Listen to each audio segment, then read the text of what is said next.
Imagine waking in the dead of night, your consciousness suddenly flooding back into your body, only to discover that your body refuses to obey.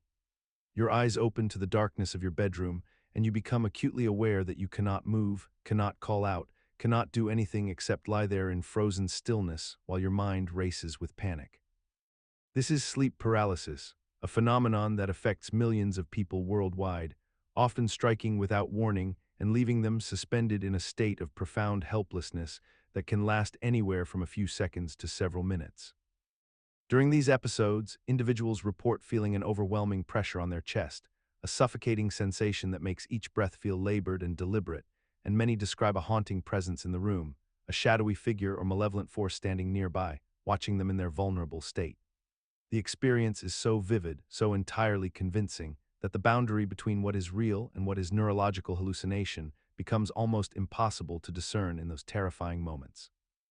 The scientific explanation for sleep paralysis lies in the intricate mechanics of the sleep cycle itself, specifically during the stages known as rapid eye movement sleep, where dreams are most vivid and neurologically intense.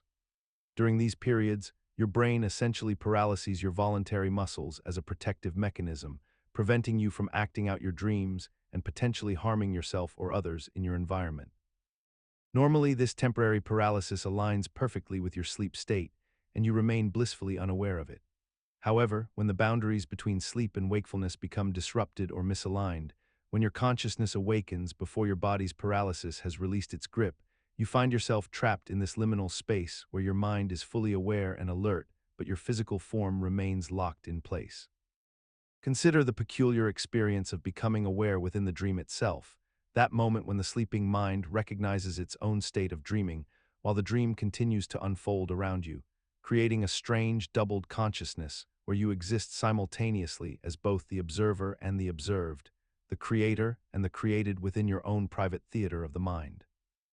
In this state, the dreamer often reports a sudden surge of clarity, a crystalline awareness that cuts through the usual fog of sleep, allowing them to perceive the dream landscape with unusual vividness and to exercise what feels like genuine control over their environment and actions. Yet this control remains paradoxically constrained by the dream's own logic and the dreamer's expectations about what should be possible within it. The experience typically begins when some inconsistency or impossibility within the dream catches the dreamer's attention, perhaps a word that shifts meaning when read twice, or a law of physics that refuses to operate normally, and this small crack in the dream's coherence becomes the entry point through which conscious awareness seeps back into the sleeping mind.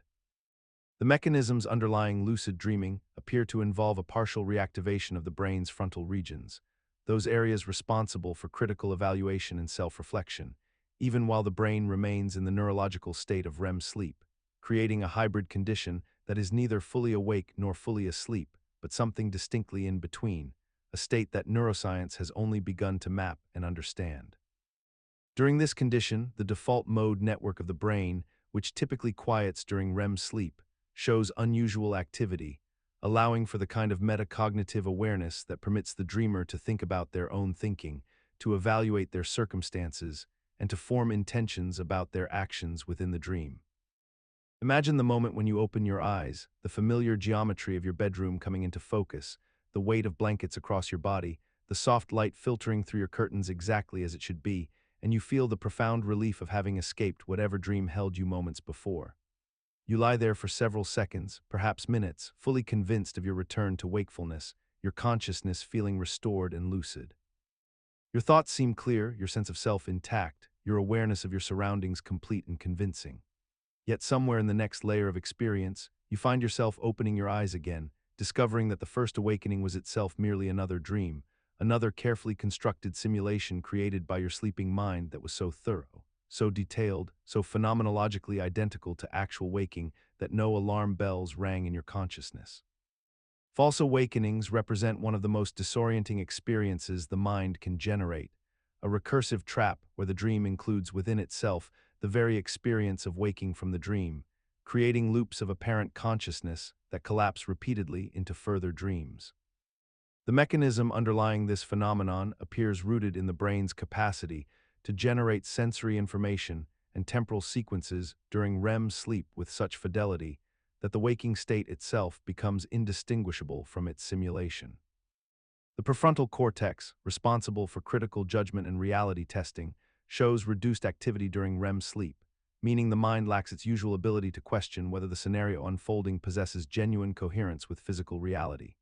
What makes false awakenings particularly fascinating is that they often occur in series, sometimes 5 or 6 layers deep, each successive false awakening leaving the dreamer with the sinking realization that their liberation was premature. Imagine waking from a vivid dream only to find yourself haunted by the peculiar sensation that you have already dreamed this exact dream before, perhaps many times in the distant past of your sleeping life, yet you cannot recall a single detail of when or where or under what circumstances this prior dream might have occurred. This phenomenon, known as Déjà Rêvé, or the French phrase meaning already dreamed, describes the uncanny experience of recognizing a dream as a repetition, while simultaneously being unable to access any conscious memory of the original dream that supposedly preceded it. You find yourself in a paradoxical state where your mind insists on familiarity, while your memory provides no supporting evidence whatsoever. The dream itself may be entirely ordinary, perhaps featuring mundane locations like a grocery store or a childhood home, or it might be surreal and fantastical with impossible geometries and shifting landscapes, yet regardless of content, you awaken with an overwhelming conviction that you have traveled this exact dreamscape before. The sensation often persists for several minutes after waking, creating a strange cognitive dissonance that many describe as deeply unsettling. The mechanism behind Déjà Rêvé likely involves the way memory systems operate during sleep and the unique characteristics of dream recall itself. During rapid eye movement sleep, when most vivid dreams occur, the brain's memory consolidation processes function differently than during waking hours, and the neural patterns associated with encoding new memories become less reliable. When you dream, your mind is essentially creating a narrative experience without the same quality control or indexing systems that organize your waking memories. Upon waking, your brain may briefly activate pattern recognition systems that detect similarities between your current dream and some fragment of a previous dream that was never fully consolidated into retrievable memory, yet lingers in your neural pathways as an abstract sense of recognition rather than as a coherent memory you can access. Imagine the moment between wakefulness and sleep, that threshold where your mind begins to drift, when suddenly a tremendous sound erupts inside your head with violent intensity, like a massive explosion reverberating through the corridors of your consciousness. A sound so loud and jarring that it jolts you awake with your heart racing and adrenaline flooding your system. Yet when you listen carefully to the world around you, there is nothing, only silence, and no one else in your home has heard anything at all. This is exploding head syndrome, a curious and unsettling neurological phenomenon that affects millions of people worldwide, particularly during periods of stress, sleep deprivation, or unusual changes in routine, where the brain generates the vivid sensation and auditory experience of a thunderous boom, a sonic crack, or a deafening explosion that feels entirely real and immediate, even though it exists only within the private landscape of one's own mind. The sounds themselves vary in character and intensity from person to person, some describing them as gunshots or lightning strikes, others as the crash of cymbals or the violent slamming of doors, and the experience typically lasts only seconds or at most a few moments, though the psychological aftermath can linger for much longer, leaving individuals shaken and disoriented. Neurologically, what appears to be happening is that during the hypnagogic state, that liminal space where consciousness transitions between sleep and wakefulness, the brain's auditory processing centers can become hyperactive or misfiring, creating phantom sounds with complete neurological authenticity, sensations that feel as real as any external noise because they are being processed through the same neural pathways that normally interpret genuine sounds from the environment. Night terrors represent one of the most visceral and disturbing phenomena that can occur during sleep, distinct from ordinary nightmares in their intensity and the profound sense of terror they produce. During a night terror episode, a person may suddenly wake in a state of extreme panic and fear, often screaming or thrashing violently, their heart racing at dangerous speeds and their body drenched in perspiration. Yet paradoxically, they remain partially asleep and almost entirely unaware of their surroundings or unable to recognize loved ones attempting to comfort them. The individual experiencing the terror may have no clear memory of any specific nightmare or threatening image, only the raw sensation of absolute dread and the conviction that something catastrophic is occurring, though their eyes may be open and they may appear to be fully conscious when in fact they are trapped in a liminal state between sleep and wakefulness. These episodes typically occur during the deeper stages of non-REM sleep, particularly in the first few hours after falling asleep,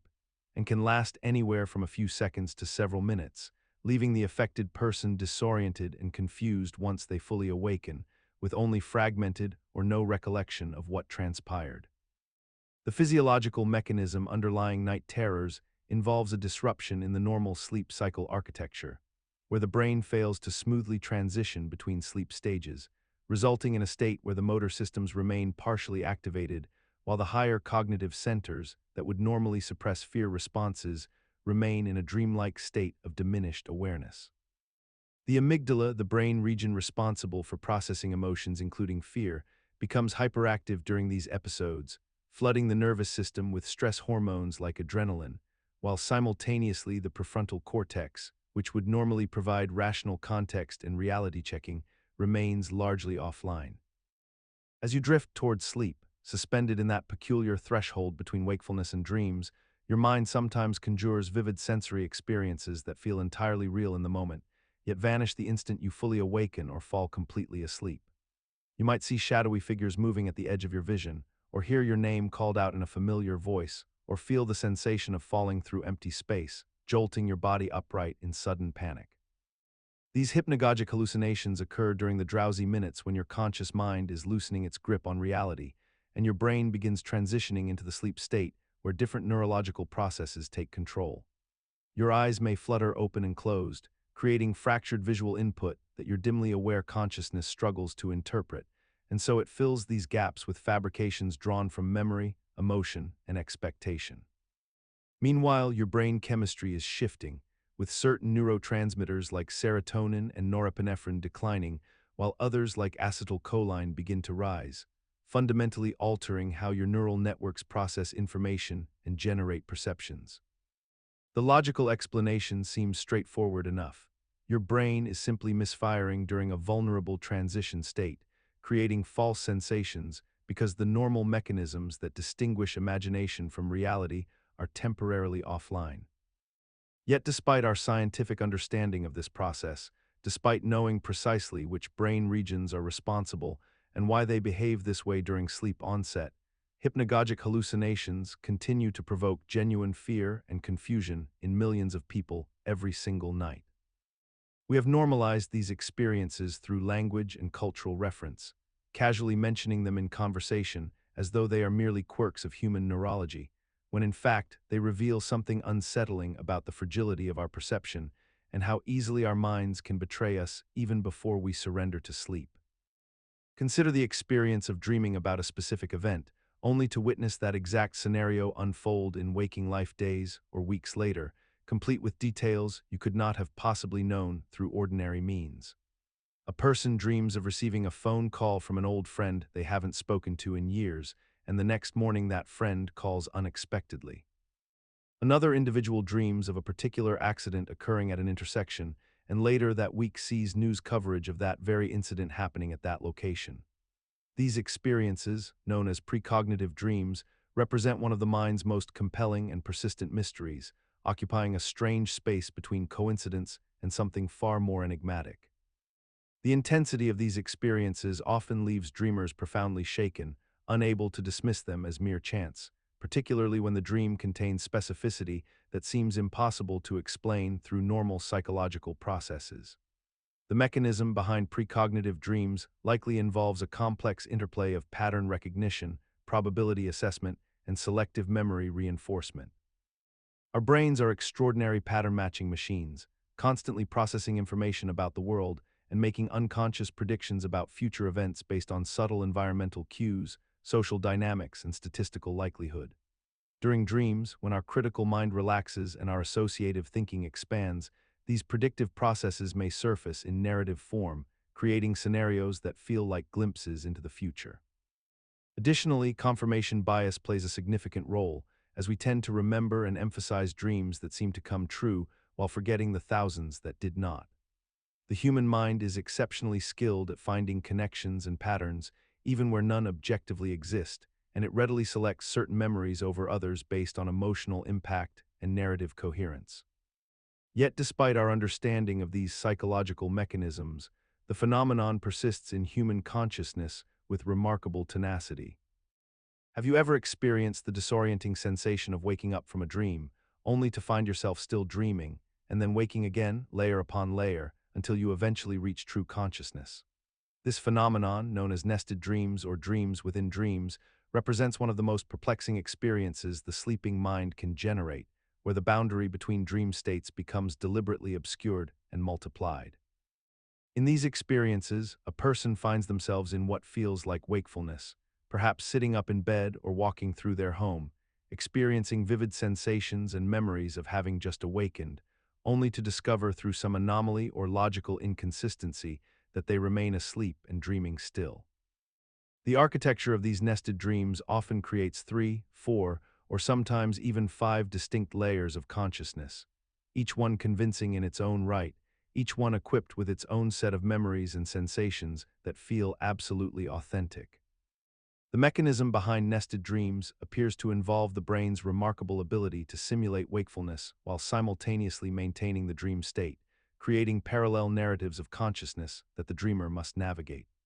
During REM sleep, when most vivid dreams occur, the brain generates elaborate scenarios with internal logic and coherent narratives, yet it simultaneously prevents the logical centers from fully engaging with reality testing.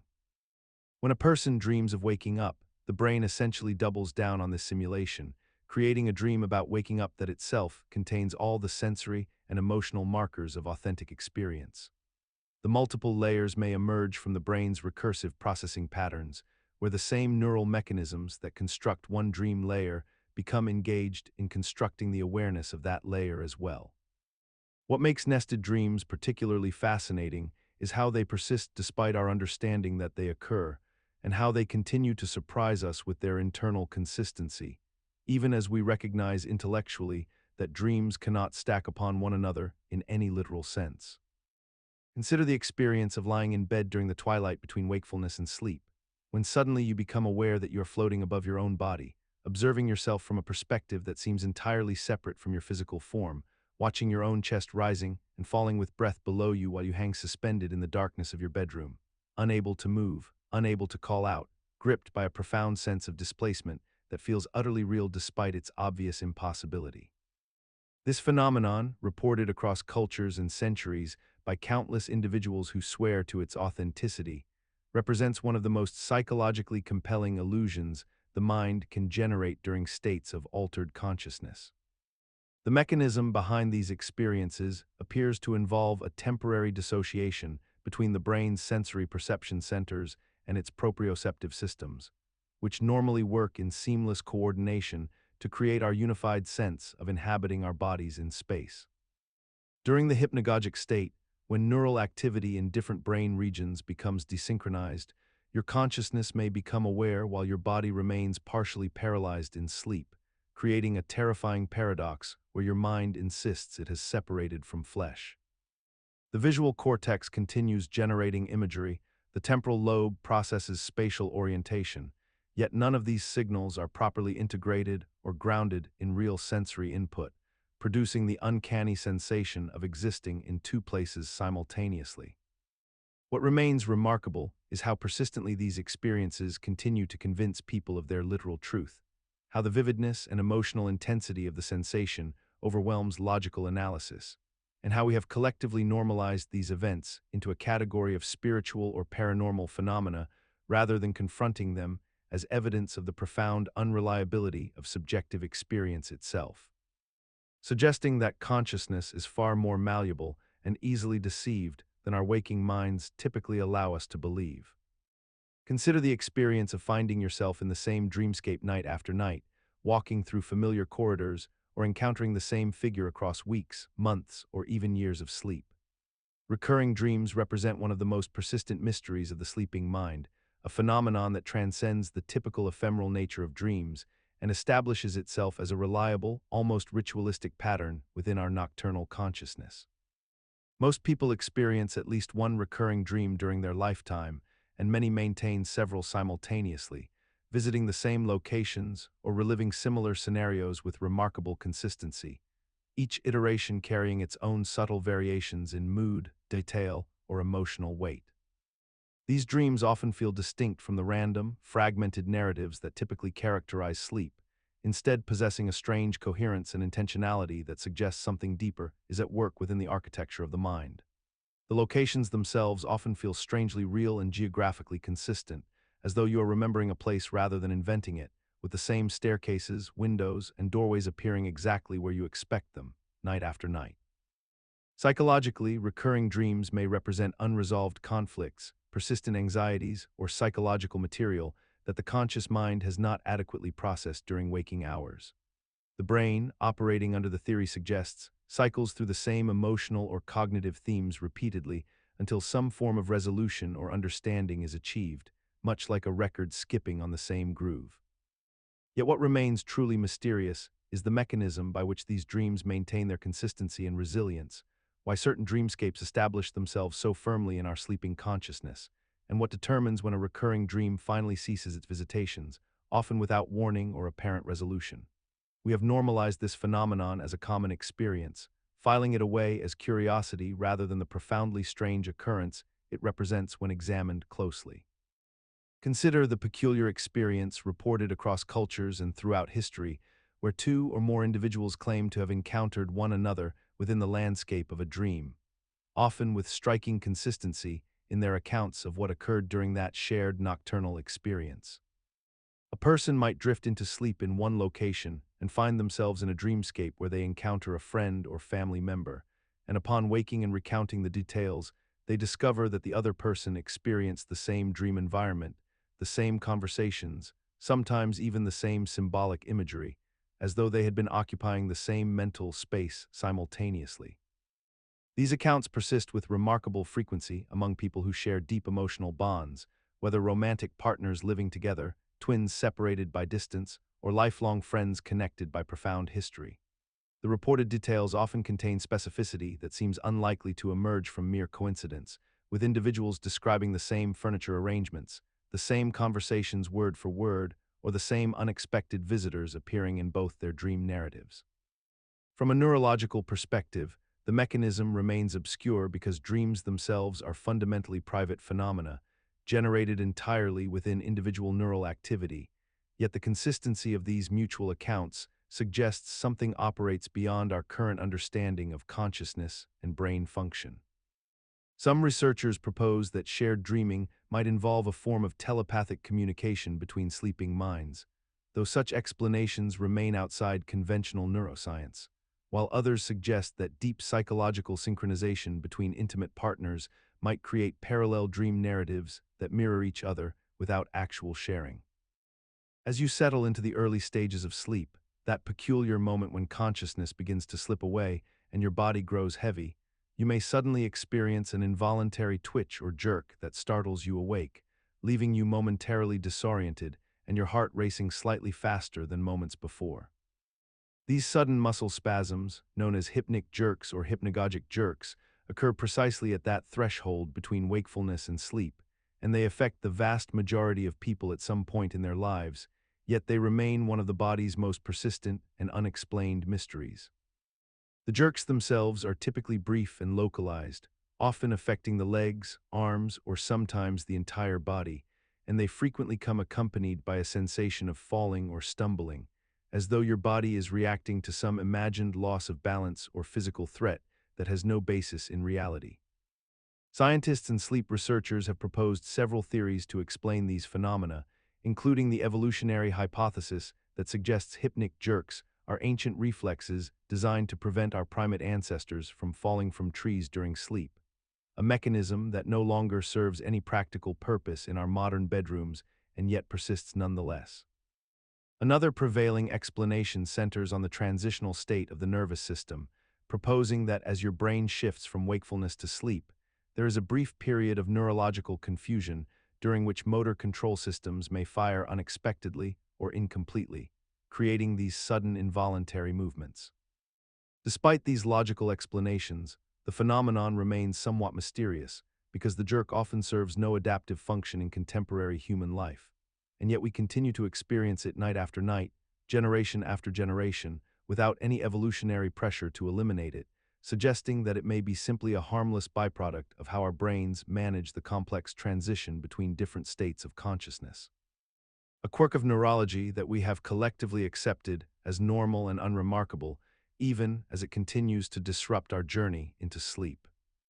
Consider the peculiar phenomenon of sleepwalking, where a person rises from bed during the depths of sleep and navigates through their environment with eyes open yet unseeing, performing complex motor tasks while remaining fundamentally unconscious. A state so paradoxical that it challenges our understanding of what consciousness truly means and how the brain manages voluntary movement without voluntary awareness. A sleepwalker might walk downstairs with careful precision, open doors, prepare food, or even engage in conversation, all while their conscious mind remains entirely absent, trapped somewhere in the depths of dream logic where time moves differently and the laws of physics seem negotiable. The body moves with apparent intention, responding to environmental stimuli in ways that suggest some level of awareness. Yet when awakened, the person remembers nothing of their nocturnal journey, creating a profound disconnect between action and memory, between doing and knowing. The mechanism underlying this strange dissociation appears rooted in the brain's complex architecture during sleep, where different regions cycle through various states of activation and deactivation, sometimes creating a peculiar middle ground where the motor cortex and basal ganglia remain sufficiently active to generate movement, while the prefrontal cortex and consciousness itself remain deeply suppressed. During certain stages of non-rapid eye movement sleep, the brain's ability to inhibit motor activity weakens, while pathways governing automatic behavior remain partially accessible, allowing learned sequences of movement to activate and execute without conscious direction or awareness. Yet what remains genuinely mysterious is how the brain manages to coordinate such complex behaviors during sleep, navigating physical space and obstacles while maintaining enough sensory awareness to avoid catastrophic accidents, suggesting that somewhere beneath consciousness lies an entire layer of autonomous intelligence that can problem-solve and adapt. Throughout human history, people have reported experiences of seeming to communicate with others through their dreams, sharing identical visions or receiving messages that later prove accurate, moments in which two sleeping minds appear to touch across the invisible distances that separate them in waking life. These accounts span cultures and centuries, from indigenous traditions that speak of dreamwalking and shared night visions to modern documented cases, where individuals claim to have received information through dreams that they could not have known through ordinary means, details about distant loved ones or events unfolding miles away while they slept in their beds. The phenomenon persists in everyday conversation when someone mentions dreaming of a friend, only to receive a call from that person the next morning, or when twins report experiencing identical nighttime visions, events so uncanny that they seem to transcend the boundaries of individual consciousness and suggest some deeper connection operating beneath awareness. The psychological explanation for dream telepathy rests primarily on the mechanisms of memory, coincidence, and the human mind's remarkable capacity for pattern recognition and retrospective reconstruction. Our brains are extraordinarily skilled at finding connections between events, at weaving together threads of causation where none may actually exist, at remembering the hits while forgetting the countless misses, the thousands of dreams about friends who never called, and the imagined scenarios that never transpired in reality. Dreams themselves occupy a strange neurological space where logic dissolves and the mind generates vivid narratives from a combination of recent experiences, emotional preoccupations, and random neural firing, creating scenarios that feel meaningful precisely because our sleeping consciousness abandons the critical faculties that would normally dismiss them as implausible. Consider the peculiar experience of dreaming about people you have never encountered in waking life, individuals whose faces appear with complete clarity and specificity, yet whom you cannot identify or recognize from any actual person you know. These dream figures manifest with distinct features, expressions, and personalities, yet upon waking, you find yourself unable to match them to anyone from your conscious experience, despite feeling certain that you have seen them before. This phenomenon occurs frequently across human populations, with dreamers reporting encounters with strangers whose faces seem somehow familiar, as though they possess a quality of recognition that defies logical explanation. The faces appear detailed and consistent within the dream narrative itself, suggesting they are not the result of random neural firing or abstract visual noise, but rather constructed images with coherence and purpose. Some researchers propose that the human brain synthesizes these faces by recombining features from thousands of people observed throughout life, blending attributes in ways that create novel combinations that feel simultaneously known and unknown. The unconscious mind may be accessing a vast repository of facial characteristics, expressions, and details accumulated from countless encounters, integrating them into composite images that carry the texture of familiarity despite their novelty. Yet what remains unexplained is the consistent sense of recognition these faces carry, the feeling that despite their apparent newness, they possess a quality of having been seen before, as though they exist in some liminal space between memory and imagination. This phenomenon persists as a common element of dream experience, despite our inability to definitively explain how genuine recognition can be felt toward faces that have no correspondent in our waking world, leaving us to wonder whether memory operates according to principles we have yet to fully understand. Have you ever noticed how a dream that feels like it lasted for hours dissolves into mere seconds upon waking, or conversely, how a brief moment of dream experience seems to stretch across an entire night of subjective time? This phenomenon, known as time dilation within dreams, represents one of the most persistent and universally experienced anomalies of the sleeping mind, yet it remains largely unexplained despite centuries of observation. When we enter the dream state, our perception of temporal progression becomes fundamentally divorced from the actual passage of time in the waking world, creating a paradox where our internal sense of duration bears no reliable relationship to measurable, objective clock time. Dreams can compress weeks of narrative and emotional experience into the span of 5 minutes, or alternatively, a single second of waking time can unfold into what feels like an elaborate, fully formed story complete with dialogue, scenery, and complex interactions. The mechanism underlying this peculiar distortion likely involves the way our sleeping brain processes information without the constant external temporal anchors that normally ground our waking experience, such as the position of the sun, the ticking of clocks, or the scheduled progression of daily activities. During rapid eye movement sleep, when most vivid dreaming occurs, the prefrontal cortex, which handles logical reasoning and time perception, shows significantly reduced activity, while areas associated with emotion, memory, and sensory processing remain highly engaged. This neurological shift may allow the brain to construct elaborate narrative sequences without the usual constraints of linear temporal awareness. When the body's temperature rises beyond its normal set point, the mind enters a peculiar state of consciousness that feels distinctly different from ordinary dreaming, a phenomenon so consistent across cultures and centuries that it has become almost expected, yet remains fundamentally mysterious in its mechanisms and manifestations.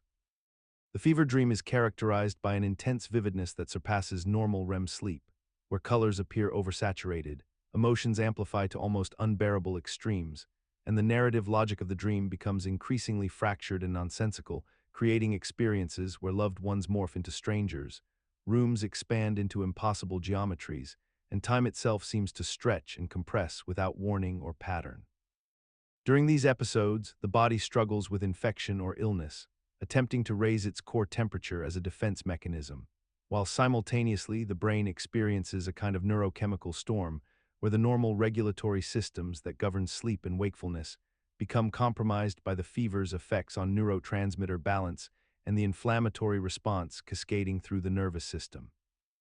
The elevated temperature appears to disrupt the usual filters between conscious awareness and the dream state, allowing bizarre imagery and fragmented thoughts to penetrate awareness with startling clarity and emotional weight, so that what might seem merely strange in a normal dream feels utterly terrifying or profoundly meaningful when experienced in the fever's grip. What remains unexplained is why this disruption is so consistent across different individuals, why the quality of fever dreams seems categorically different from ordinary dreams rather than simply more intense versions of them, and why the content so frequently takes on themes of dissolution, transformation, or pursuit that seem almost archetypal in their repetition across millions of feverish minds throughout human history. Nightmares represent one of the most visceral and disturbing experiences the sleeping mind can generate, moments when we find ourselves trapped in narratives of danger, loss, or profound distress that feel entirely real while we are experiencing them. During these episodes, the dreamer exists in a state of genuine psychological terror, their heart rate elevated, their body drenched in perspiration, their muscles tense as if preparing for an escape from a threat that exists only within the landscape of their own consciousness.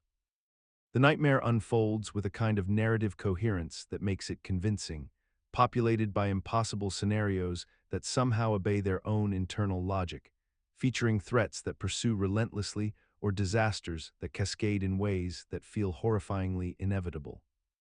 We might find ourselves falling from impossible heights, drowning in waters that grow deeper even as we struggle, being chased by figures whose faces remain obscured, or discovering that we have shown up to an important event completely unprepared, our anxiety mounting with each passing moment of the dream sequence. The mechanisms underlying nightmares appear to involve a complex interaction between the amygdala, the emotional center of the brain, and the prefrontal cortex, which normally helps us distinguish reality from imagination and maintain rational thought. During rapid eye movement sleep, when most vivid dreams occur, this prefrontal cortex shows reduced activity, meaning our capacity to question what is happening, to recognize danger as imaginary, or to employ logic becomes substantially diminished. Meanwhile, the amygdala remains highly active, flooding the system with stress hormones and emotional intensity, creating an imbalance where fear and dread can dominate the experience without the rational counterweight that would normally diminish their power.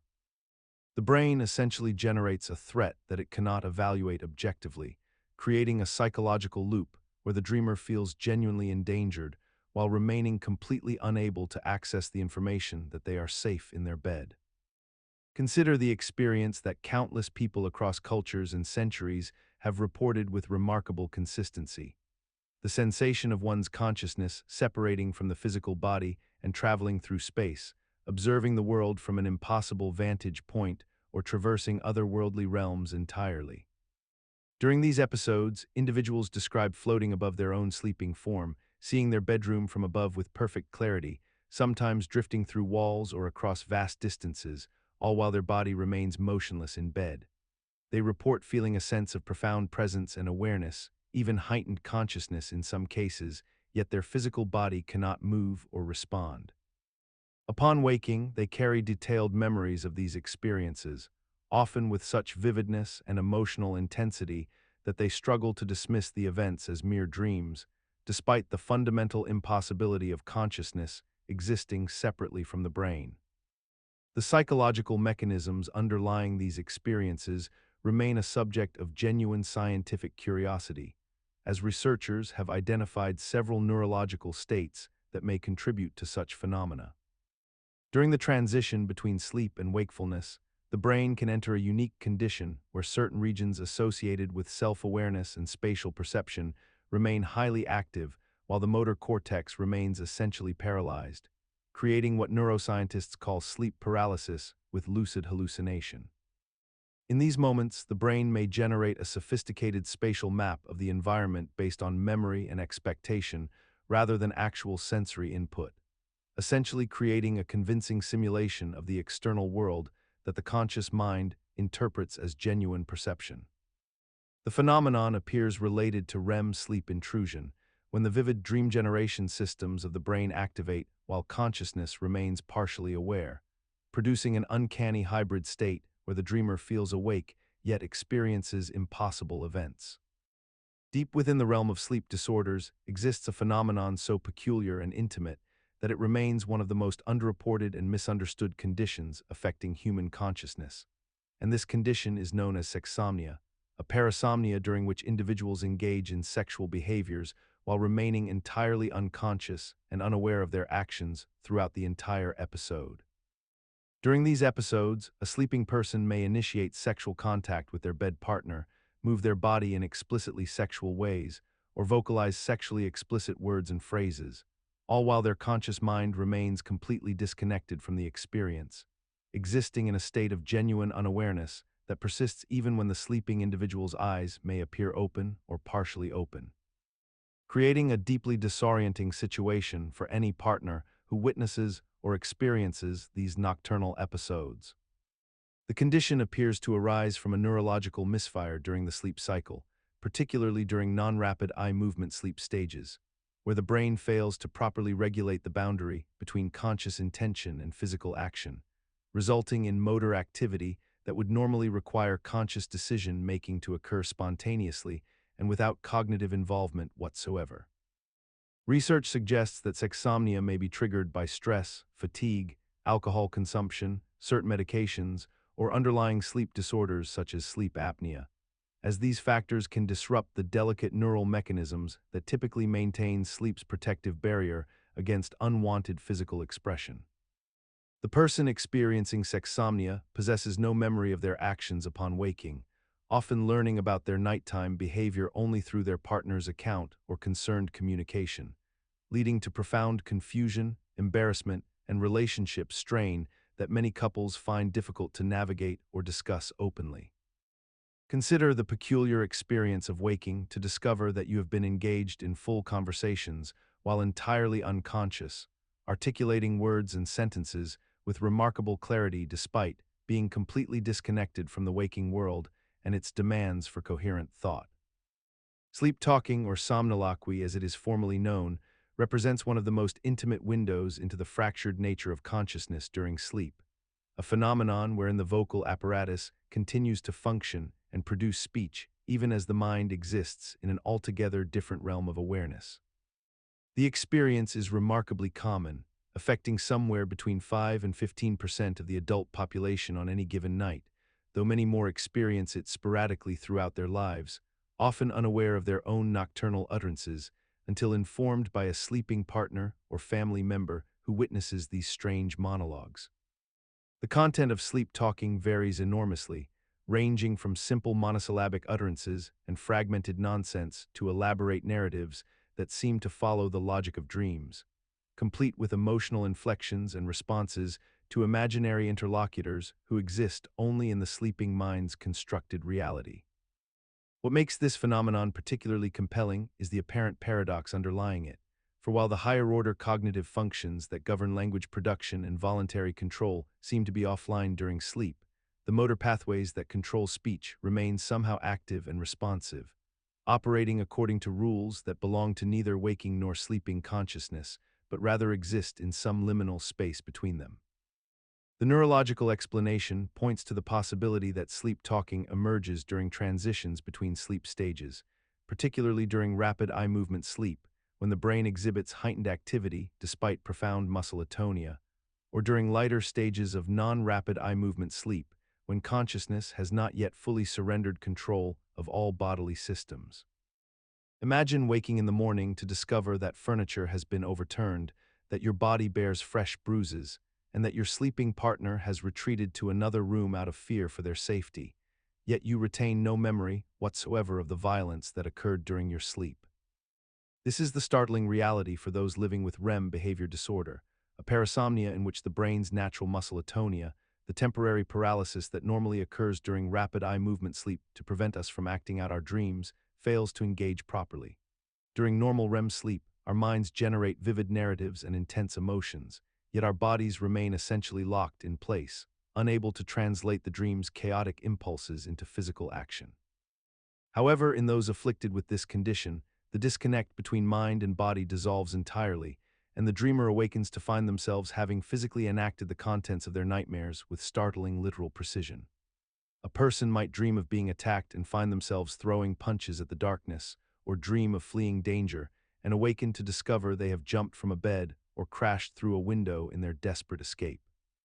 The neurological mechanism underlying this phenomenon appears to involve dysfunction in the brainstem regions responsible for generating and maintaining the temporary paralysis of REM sleep, allowing motor signals that should be suppressed to travel freely from the brain down through the spinal cord to the muscles. What makes this condition particularly enigmatic is that despite our substantial understanding of sleep neurology and the clear identification of specific brain regions involved in sleep regulation, we have yet to develop truly reliable interventions that address the root cause rather than merely managing symptoms through medication or environmental precautions. Throughout human history, individuals have reported experiencing dreams that seem to predict future events with startling accuracy. Dreams in which they witnessed situations, conversations, or occurrences that later manifested in waking life in ways that felt far too specific to be mere coincidence. A person might dream of receiving a phone call from a long-lost friend, only to have that friend contact them the following morning, or dream of a particular sequence of events unfolding at work only to see those exact events occur days later, complete with minor details that could not have been anticipated through logical reasoning or prior knowledge.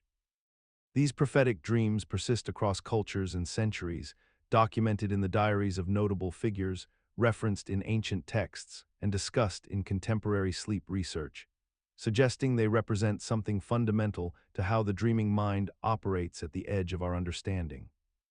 The psychological mechanism that explains this phenomenon rests primarily on the concept of pattern recognition and the brain's extraordinary ability to process information below the threshold of conscious awareness, gathering subtle environmental cues, behavioral patterns, and probabilistic outcomes that the conscious mind never explicitly registers.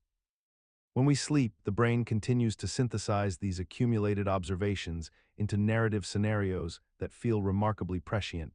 essentially running simulations of likely futures based on incomplete data, much like how chess players dream of future moves or weather systems generate forecasts from atmospheric patterns. Additionally, confirmation bias plays a powerful role in sustaining belief in prophetic dreams,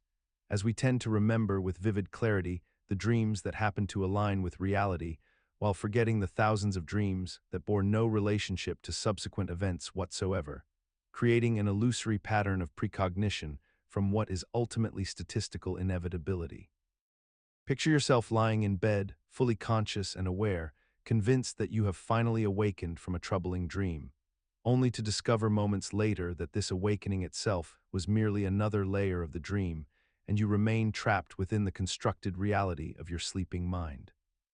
This phenomenon, known as a false awakening or dream within a dream, represents one of the most disorienting and psychologically peculiar experiences available to the sleeping consciousness, where the architecture of your dream becomes so convincing and detailed that it perfectly mimics the actual physical world you know so well.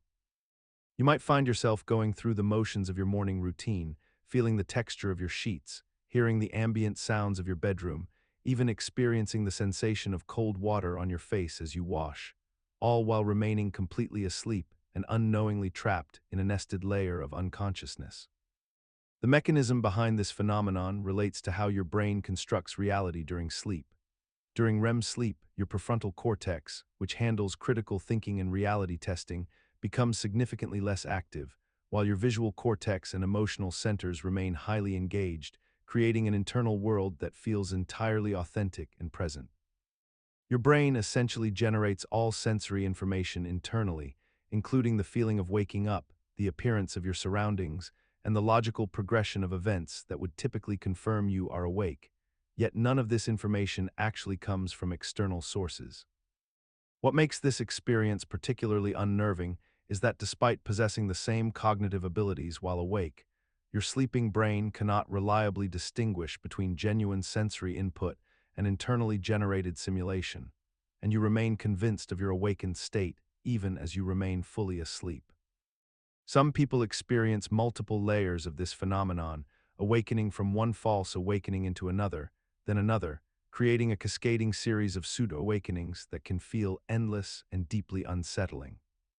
Consider the experience of being pursued in a dream, where you find yourself running through corridors or across landscapes with an unseen threat closing in from behind, your legs growing heavy as your speed diminishes despite your desperate effort, and the pursuer remains just beyond your field of vision, a persistent presence that drives your panic forward into the night. This phenomenon is among the most commonly reported dream experiences across cultures and centuries, a universal nocturnal terror that strikes people of all ages and backgrounds with remarkable consistency. The scenario typically involves the dreamer attempting to flee from something threatening, whether a person, an animal, or an abstract force, and the characteristic element that defines this dream is the overwhelming sense of helplessness combined with the compulsion to escape, creating a psychological paradox where both the threat and the escape feel equally impossible to resolve. From a neurological perspective, this dream archetype emerges from the activation of the brain's threat detection systems during REM sleep, when the prefrontal cortex responsible for logical reasoning is largely offline, leaving the limbic system to create narratives of danger without any real external stimulus to justify the fear response. The experience may also relate to real-world stressors and anxieties that have accumulated during waking hours, transformed during sleep into more concrete and tangible pursuers that the mind can attempt to process and survive. What remains particularly fascinating about the persistence of this dream is that despite its universal prevalence and the comfort that understanding its psychological mechanisms should provide, the visceral terror of being chased continues undiminished across generations, suggesting that some aspects of human consciousness remain stubbornly resistant to logical reassurance, and that the dream continues to serve some deep and largely mysterious function in the architecture of sleep and psychological processing. Among the most universal and visceral experiences that occur within the dreaming mind is the sensation of falling, a phenomenon so common that nearly every human being will experience it multiple times throughout their lifetime. Yet the actual mechanics of why this occurs remain surprisingly mysterious and multifaceted in their complexity. When a person enters the deeper stages of sleep, particularly during the transition between wakefulness and the various sleep cycles, the body undergoes a remarkable physiological shift in which the muscles responsible for maintaining posture and balance gradually relax and disengage, a process known as muscle atonia that is essential for preventing us from acting out our dreams and potentially injuring ourselves in the darkness of our bedrooms.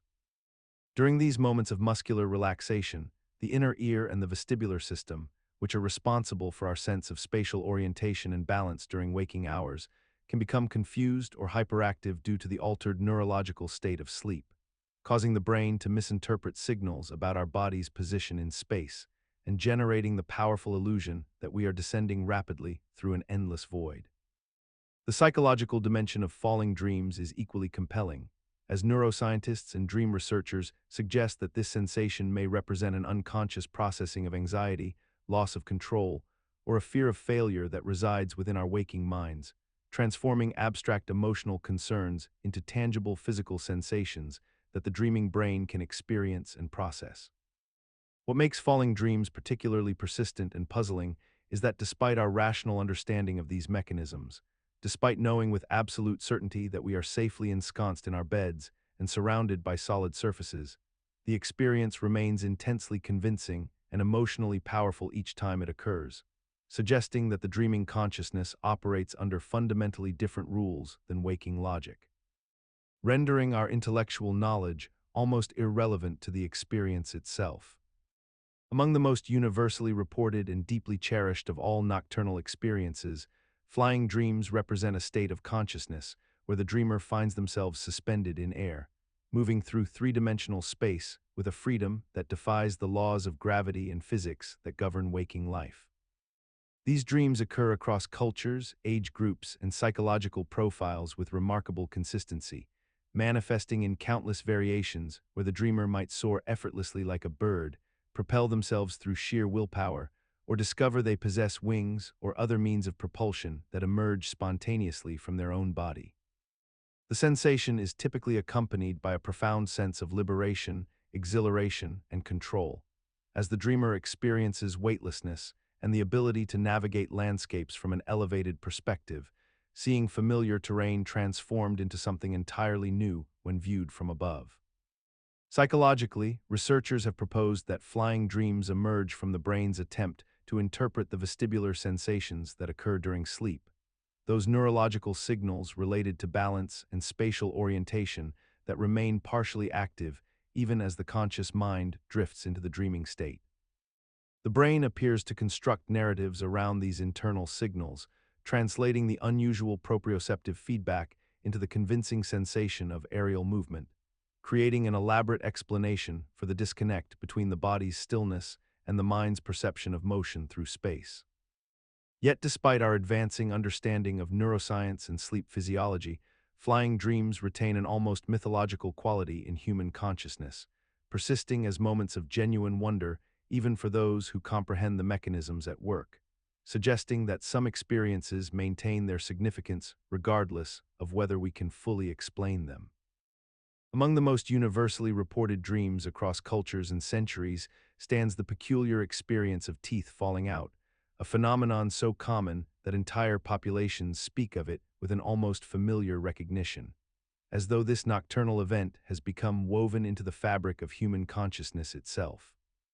The dreamer finds themselves in a state of mounting horror as their teeth begin to loosen within their sockets, sometimes falling away one by one with a sensation of inevitability, other times crumbling to dust or simply vanishing from their mouth entirely, leaving behind an empty cavity that feels devastatingly real even as the mind sleeps. The physical sensation often accompanies the visual component, creating a multisensory experience where the dreamer can feel the teeth moving, taste the mineral flavor of their own mouth, and experience the profound vulnerability of losing something so fundamental to human identity and function.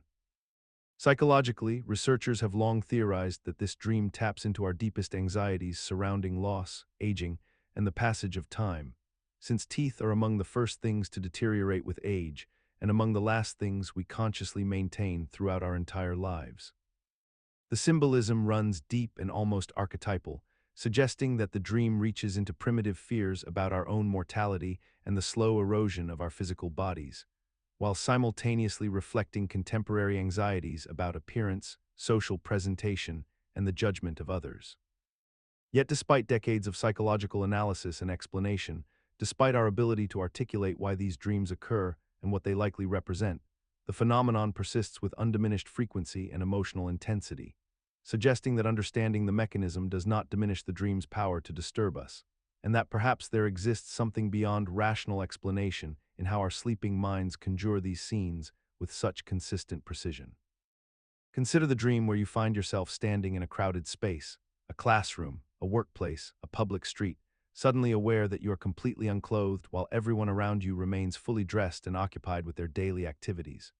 Your heart races with an urgent sense of exposure and vulnerability, yet the people surrounding you seem largely indifferent to your state, continuing their conversations and movements as though nothing unusual has occurred at all.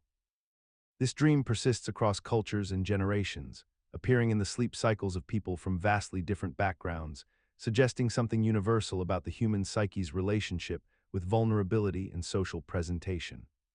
The psychological mechanism underlying this phenomenon appears to connect directly with our fundamental need for social acceptance and our awareness of the carefully constructed facades we maintain in waking life. Our clothing serves not merely as protection from the elements, but as a primary tool for identity presentation, a visual language through which we communicate status, professionalism, personality, and belonging to the social groups we inhabit. When this protective layer dissolves in the dream space, we are confronted with the raw, unmediated self, stripped of the carefully chosen signals and symbols we use to navigate social hierarchies. The anxiety that accompanies this exposure reflects a deep awareness that our social acceptance may be contingent, that beneath the costumes we wear exists a version of ourselves that might be judged, rejected, or found inadequate. Yet what remains peculiar is how frequently this dream occurs despite our rational understanding that the vast majority of our social interactions proceed smoothly without catastrophe, that we are generally accepted as we are, and that exposure itself is not inherently dangerous. The dream persists as a reminder that we never fully escape the consciousness of being observed, evaluated, and potentially found wanting by those around us. Consider the experience of falling asleep and finding yourself in the presence of someone you have lost, someone who has passed away years or even decades before, yet appears to you with such clarity and presence that upon waking, the distinction between dream and reality feels impossibly blurred. These are visitation dreams, and they occur with remarkable frequency across cultures, time periods, and belief systems, where the dreaming mind conjures encounters with deceased loved ones that feel profoundly different from ordinary dreams. The departed person typically appears healthy, radiant, and at peace, sometimes delivering messages or simply sitting in companionable silence, and the emotional texture of these encounters carries a weight that lingers long after consciousness returns. What makes visitation dreams particularly compelling is not merely their vividness, but the consistency with which people report them as feeling qualitatively different from other dreams, possessing a sense of authenticity that resists easy dismissal. From a neurological perspective, visitation dreams can be understood through several overlapping mechanisms. During the rapid eye movement stage of sleep, the brain activates memories stored throughout our lives, and the emotional centers that govern attachment and loss become particularly active, potentially generating encounters with those who once held significance in our waking world. The prefrontal cortex, responsible for critical evaluation and reality testing, shows reduced activity during dreams, allowing the mind to accept the presence of deceased individuals without the usual logical scrutiny that would normally interrupt such an experience. Additionally, grief itself appears to restructure certain neural pathways, making it more likely that memories of the departed will surface during vulnerable sleep states, particularly in the months and years following loss, creating a kind of psychological bridge between inner emotional reality and the dream state. Throughout human history and across nearly every culture, individuals report experiencing vivid dreams in which deceased loved ones appear, communicate, or interact with them in ways that feel remarkably real and profoundly meaningful. These dreams often occur within days or weeks following a person's death, though they can manifest years later, and they consistently share certain characteristics. The departed individual appears healthy, radiant, or peaceful. The dreamer feels an overwhelming sense of presence and authenticity, and upon waking, the experience leaves an indelible emotional impression that feels distinctly different from ordinary dreams. People describe these encounters as visits rather than mere dreams, speaking of final conversations, reassurances about the afterlife, or messages of forgiveness and love that seem to carry weight beyond the realm of sleep. The phenomenon transcends socioeconomic status, education level, and religious belief, appearing with remarkable consistency in grief counseling reports, personal testimonies, and documented case studies worldwide. The psychological mechanism underlying these experiences operates through the complex interplay of grief, memory, and the brain's natural processing of loss during sleep. The mind, encountering the absence of someone central to its neural networks of meaning and attachment, unconsciously reconstructs that person from the vast archive of memories, interactions, and emotional imprints accumulated over years or decades. During REM sleep, when the brain's rational gatekeeping functions relax and emotional centers activate intensely, these reconstructions feel not like memories, but like present encounters.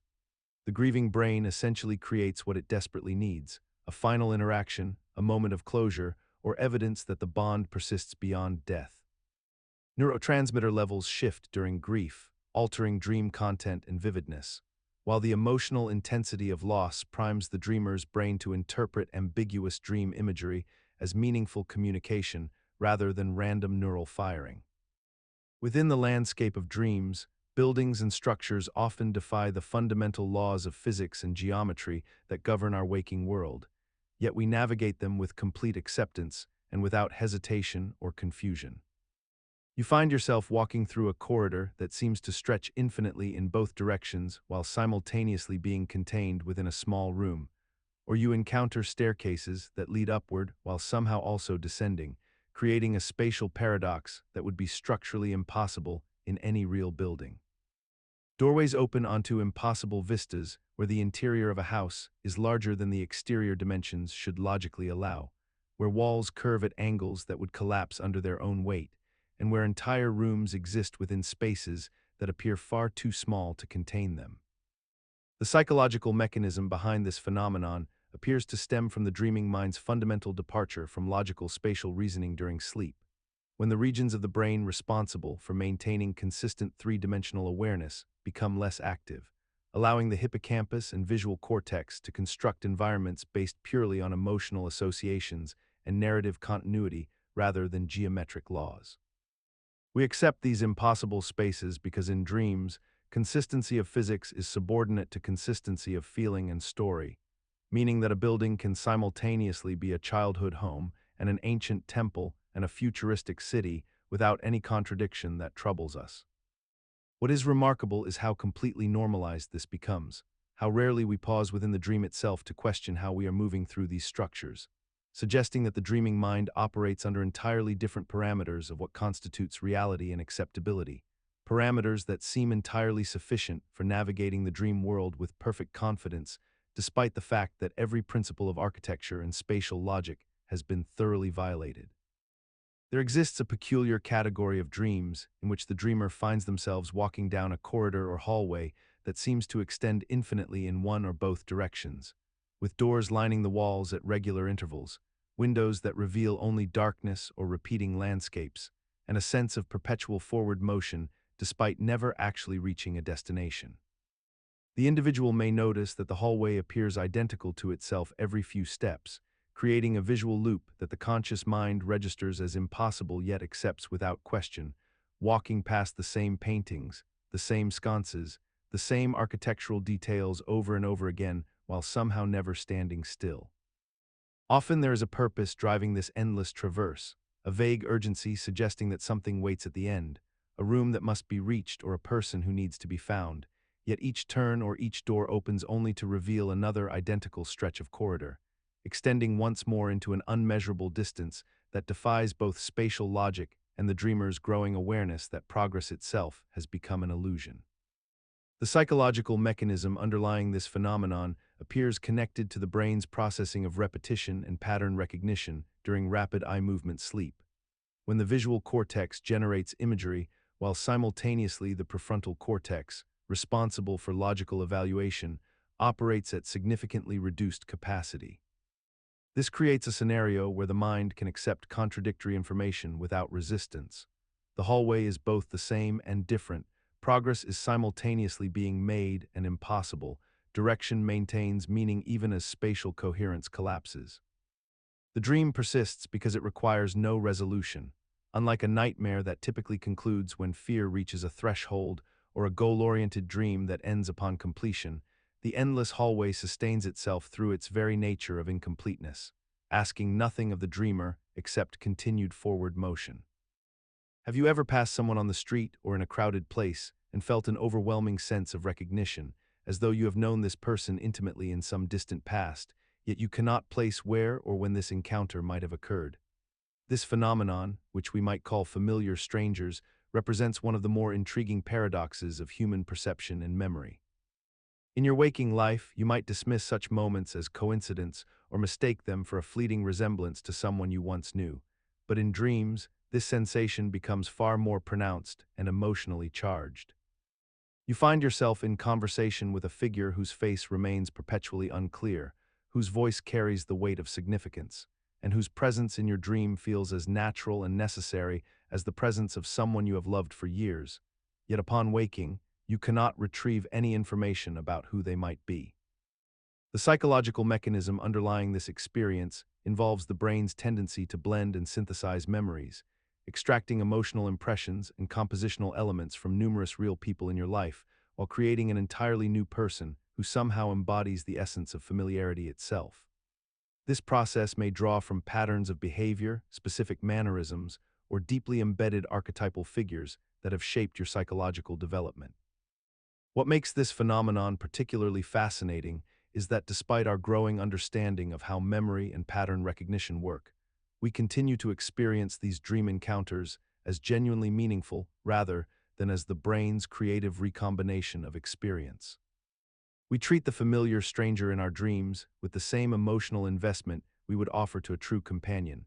suggesting that human consciousness has normalized this paradox so thoroughly that we no longer question why we form profound connections with people who do not exist outside the realm of sleep and imagination. Consider the curious practice that many people undertake without fully understanding why they do it, the deliberate act of falling asleep with a specific intention or question held in mind, hoping that the dreaming mind will provide answers, solutions, or creative insights that the waking mind has struggled to produce. This phenomenon, known as dream incubation, represents one of the most intriguing intersections between conscious intention and unconscious processing,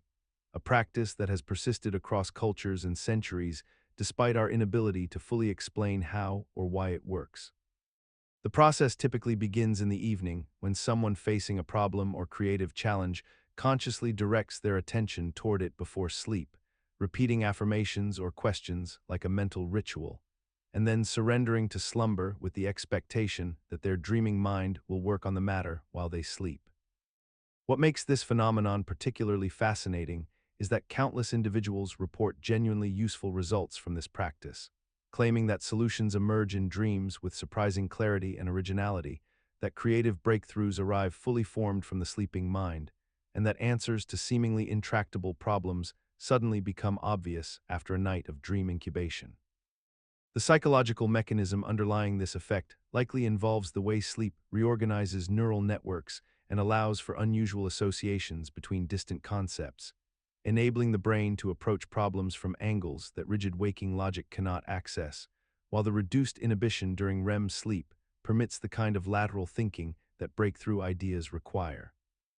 Yet what remains genuinely mysterious is the precise mechanism by which holding an intention before sleep actually influences the content and direction of dreams, how the conscious mind manages to communicate its agenda to the unconscious processes that generate dreams, and whether the success people experience stems from genuine dream-based problem solving or from the simple fact that time away from a problem allows fresh perspective upon waking.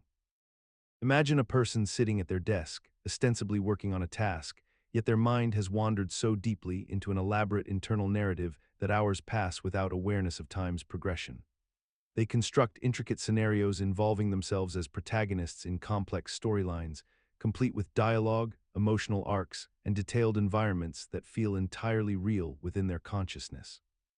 These daydreams are not brief, fleeting thoughts, but extended, immersive experiences that can consume vast portions of the day, often accompanied by physical movements like pacing, gestures, or facial expressions that unconsciously mirror the imagined events unfolding in their mind. The person may miss meals, neglect responsibilities, or fail to notice when others attempt to communicate with them, because they have become so thoroughly absorbed in their internal world that the external one has faded into mere peripheral awareness. The mechanism underlying maladaptive daydreaming appears to be an overactive engagement of the brain's default mode network, the same system responsible for imagination and self-reflection that serves adaptive functions in most people. Yet in susceptible individuals, this network becomes hyperactive, generating scenarios with such vividness and emotional resonance that they compete successfully with external stimuli for cognitive resources and attention. The daydreams often serve as an escape mechanism, providing the person with a sense of control, achievement, or emotional satisfaction that may be lacking in their waking life. The brain has learned that retreating into these narratives reduces stress and provides comfort, thereby reinforcing the pattern through neurochemical reward pathways. What makes this phenomenon particularly mysterious is that despite our modern understanding of attention and executive function, maladaptive daydreaming remains prevalent and often unrecognized, sometimes going undiagnosed until it severely impacts a person's ability to function in their daily life. In 1865, the German chemist Friedrich August Kekulé found himself struggling with a seemingly insurmountable problem that had occupied his thoughts for years. The molecular structure of benzene, that peculiar aromatic compound whose arrangement of atoms refused to yield to conventional chemical logic. According to the prevailing understanding of chemical bonding, benzene should have behaved in ways that laboratory observations simply would not support. And so Kekulé found himself trapped in an intellectual cul-de-sac, unable to proceed forward through rational deliberation alone. One evening, as the story goes, he settled into his chair beside the fire after a day of fruitless contemplation, and in that drowsy state between wakefulness and sleep, a vivid dream seized his imagination. He saw a snake biting its own tail, a Ouroboros from ancient mythology, rotating and twisting in hypnotic patterns before his eyes. Upon waking with a start, Kekulé understood instantly that benzene possessed not a linear structure but a circular one, a closed ring of carbon atoms that explained all the chemical properties that had previously confounded him, and this insight, born directly from the imagery of his dream, became one of the most consequential discoveries in the history of chemistry. What makes Kekulé's snake particularly fascinating as a phenomenon of the dreaming mind is how it demonstrates the brain's capacity to access creative problem-solving through symbolic and metaphorical processing rather than through logical steps alone, a form of cognition that operates according to entirely different rules than conscious analysis, yet arrives at conclusions of profound accuracy and utility. The dream did not arrive laden with chemical notation or structural diagrams. Instead, it communicated through pure visual symbolism, allowing Kekulé's unconscious mind to bypass the cognitive constraints that had imprisoned his waking thoughts, and to present a solution as a poetic image that somehow contained within it the essential truth about molecular architecture. During the early 1905, a young Albert Einstein, then working as a patent clerk in Bern, Switzerland, reportedly experienced a series of vivid recurring dreams that would fundamentally shape his approach to understanding the universe, dreams in which he found himself riding on beams of light across infinite landscapes, watching as time itself seemed to stretch and compress around him like a living, breathing entity. These dreams, whether literal nocturnal visions or metaphorical representations of his waking thought experiments, became intertwined with the development of his theory of special relativity, as if his unconscious mind had already grasped the elegant mathematics that his conscious intellect would spend years formalizing. The mechanism behind such creative dreaming appears rooted in the brain's unique capacity during REM sleep to forge novel connections between disparate concepts, to dismantle the conventional boundaries between disciplines, and to explore theoretical landscapes that waking logic would typically constrain or reject outright. During deep sleep, the prefrontal cortex, which normally enforces rational judgment and adherence to established rules, becomes less active, while the limbic system and associative cortical regions flourish in a state of heightened imaginative possibility, allowing the mind to simultaneously hold contradictory ideas without the usual cognitive friction. What remains remarkable is how this dream, or perhaps the cultural mythology surrounding it, has persisted for more than a century as a touchstone for scientific creativity. How we have collectively embraced the notion that genius emerges not from rigid daytime analysis, but from the strange, liminal space of sleep where time bends, where light takes on personality, where the impossible becomes intuitively obvious. Throughout history, artists, scientists, and innovators have experienced moments of sudden creative clarity that emerge not during focused work sessions, but rather in the liminal spaces between wakefulness and sleep, during dreams themselves, or in the peculiar mental state that follows immediately upon waking. These experiences involve the sudden resolution of problems that had resisted conscious effort for weeks or months, the spontaneous generation of original ideas that feel fully formed despite never having been deliberately constructed, and the manifestation of solutions that seem to arrive from nowhere, complete with aesthetic coherence and technical soundness that would normally require deliberate conscious scaffolding to achieve. The scientist awakens with the mathematical formula crystallized in her mind. The musician opens his eyes with a melody fully orchestrated. The writer finds herself possessed of narrative threads that weave together plot points that had seemed irreconcilable only hours before sleep claimed her consciousness. Psychological mechanism underlying these phenomena involves the unique way the sleeping brain processes information without the rigid constraints of logical sequential thinking that dominate waking cognition. During sleep, particularly in the deeper stages, and during rapid eye movement phases, the brain engages in what researchers term loose associative processing, where neural networks activate in novel combinations unrestricted by the linear, goal-directed pathways that characterize conscious thought. The prefrontal cortex, which enforces logical rules and inhibits tangential associations, operates at reduced capacity, allowing the brain to make unexpected connections across disparate domains of knowledge and memory, creating novel conceptual bridges that the waking mind's gatekeeping mechanisms would ordinarily suppress as irrelevant or illogical. There exists a peculiar phenomenon that has fascinated both scientists and philosophers for centuries, one that occurs when the conscious mind surrenders to sleep, yet somehow continues to work through problems that had seemed insurmountable during waking hours. You have likely experienced this yourself on some night when you fell asleep wrestling with a difficult decision, a creative challenge, or a mathematical puzzle, only to awaken with sudden clarity, as if some invisible hand had reorganized the pieces of your dilemma while you dreamed. The phenomenon manifests in various ways throughout human experience and across different cultures, yet it remains profoundly mysterious in its underlying mechanisms. When we sleep, the prefrontal cortex, which governs logical analysis and linear thinking, enters a state of reduced activity, while other regions of the brain, particularly those associated with memory consolidation and creative association, become remarkably active during rapid eye movement sleep. This neurological shift appears to allow the brain to form novel connections between disparate pieces of information, connections that might never have formed during the rigid, goal-oriented state of consciousness. The sleeping mind seems to operate according to different rules, freed from the constraints of sequential reasoning and the pressure to find answers through conventional means. Individuals who have made significant breakthroughs in science, mathematics, and art frequently report having solved their most intractable problems not through hours of focused study, but through the mysterious work of slumber, where solutions appeared fully formed upon waking. Yet despite our accumulating understanding of sleep neuroscience and the documented reality of this phenomenon, we continue to regard it with a sense of wonder and inexplicable awe, as though some part of us still recognizes that we do not truly understand how consciousness itself might continue laboring in the darkness, reorganizing the contents of mind into new and unexpected configurations.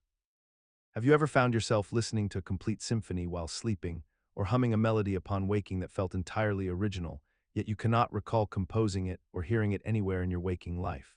This phenomenon represents one of the mind's most curious abilities, the spontaneous generation and perception of complex musical experiences during dreams, complete with instrumentation, harmony, and emotional resonance that rivals music created while fully conscious. Many people report experiencing vivid musical performances in their dreams, from orchestral arrangements to intimate acoustic performances, sometimes featuring instruments they have never actually heard in reality, or melodies so intricate and harmonically sophisticated that upon waking they struggle to recreate even a fragment of what they experienced. The experience feels entirely authentic within the dream state, with the dreamer convinced they are listening to actual music being performed by genuine musicians or their own instrumental abilities materializing inexplicably. The psychological mechanism underlying this phenomenon appears to involve the brain's ability to simultaneously engage multiple sensory and creative systems during REM sleep, when the prefrontal cortex enters a state that diminishes critical evaluation while heightening associative thinking and pattern generation. During these stages, the auditory cortex activates alongside memory centers, emotional processing regions, and creative centers, allowing the sleeping mind to synthesize stored musical knowledge from years of exposure to various sounds into entirely new configurations and compositions that feel fresh and novel. The brain essentially reorganizes fragments of remembered melodies, timbres, rhythmic patterns, and emotional associations into coherent new pieces without the constraints of conscious deliberation or the limitations of actual instrumental capability. Consider the peculiar phenomenon wherein the sleeping mind generates entirely new musical compositions, complete with melodies, harmonies, and sometimes even lyrics that the dreamer has never consciously encountered before. Many people report awakening from deep sleep with a fully formed song playing in their mind, a piece so coherent and polished that they feel compelled to rush for an instrument or recording device to capture it before the memory dissolves into the fog of morning consciousness. These dreams often feature sophisticated musical structures, unexpected chord progressions, and emotional resonance that rivals waking creative effort, yet they emerge spontaneously from the unconscious mind without deliberate composition. The dreamer typically has no memory of consciously writing or developing this material, yet it arrives complete and intact, as though downloaded from some unknown source rather than created through the familiar process of iteration and refinement. The psychological explanation for this phenomenon rests in the brain's remarkable capacity to synthesize stored musical knowledge in novel ways during the sleep state. Throughout our lives, we absorb countless melodies, harmonic patterns, rhythmic structures, and musical principles from songs we have heard, instruments we have played, or musical instruction we have received. During REM sleep, when most vivid dreaming occurs, the brain enters a state of remarkable associative freedom, where the usual constraints of logical sequential thinking dissolve. The neural networks that store musical information activate in unpredictable combinations, creating new juxtapositions and connections between previously separate musical ideas. The sleeping brain essentially remixes its musical library, combining elements in ways that waking consciousness would never systematically attempt, resulting in what feels like genuine invention.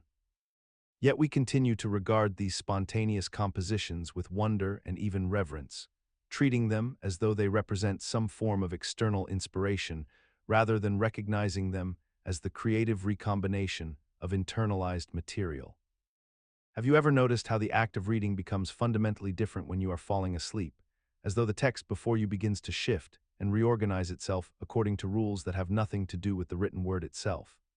This phenomenon, often experienced in those liminal moments between wakefulness and sleep, manifests as a peculiar inability to process written language with the same efficiency and clarity that characterizes your normal reading experience. The letters and words themselves may appear to move or blur, sentences seem to loop back on themselves without advancing meaning, and the comprehension that usually flows automatically from your eyes to your understanding suddenly requires extraordinary effort, like trying to read through water or across a surface that perpetually slides away from focus.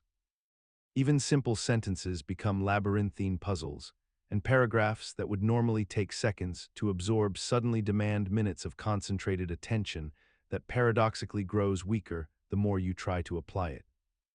The mechanism underlying this phenomenon relates fundamentally to how consciousness manages multiple systems simultaneously. As your brain begins its transition towards sleep, the networks responsible for sustained attention, working memory, and linguistic processing gradually diminish their activity in a cascading pattern. Prefrontal cortex, which ordinarily coordinates the focused effort required for reading comprehension, enters a state of reduced metabolic activity, while simultaneously, the systems governing imagination and associative thinking begin to increase their influence. Your mind attempts to read while simultaneously being pulled toward the dream state, creating a kind of neurological interference where literal comprehension competes unsuccessfully against the gravitational pull of sleep consciousness. The more you struggle to maintain reading focus, the faster you paradoxically slide toward the drowsy state that makes reading impossible, creating a feedback loop of diminishing returns.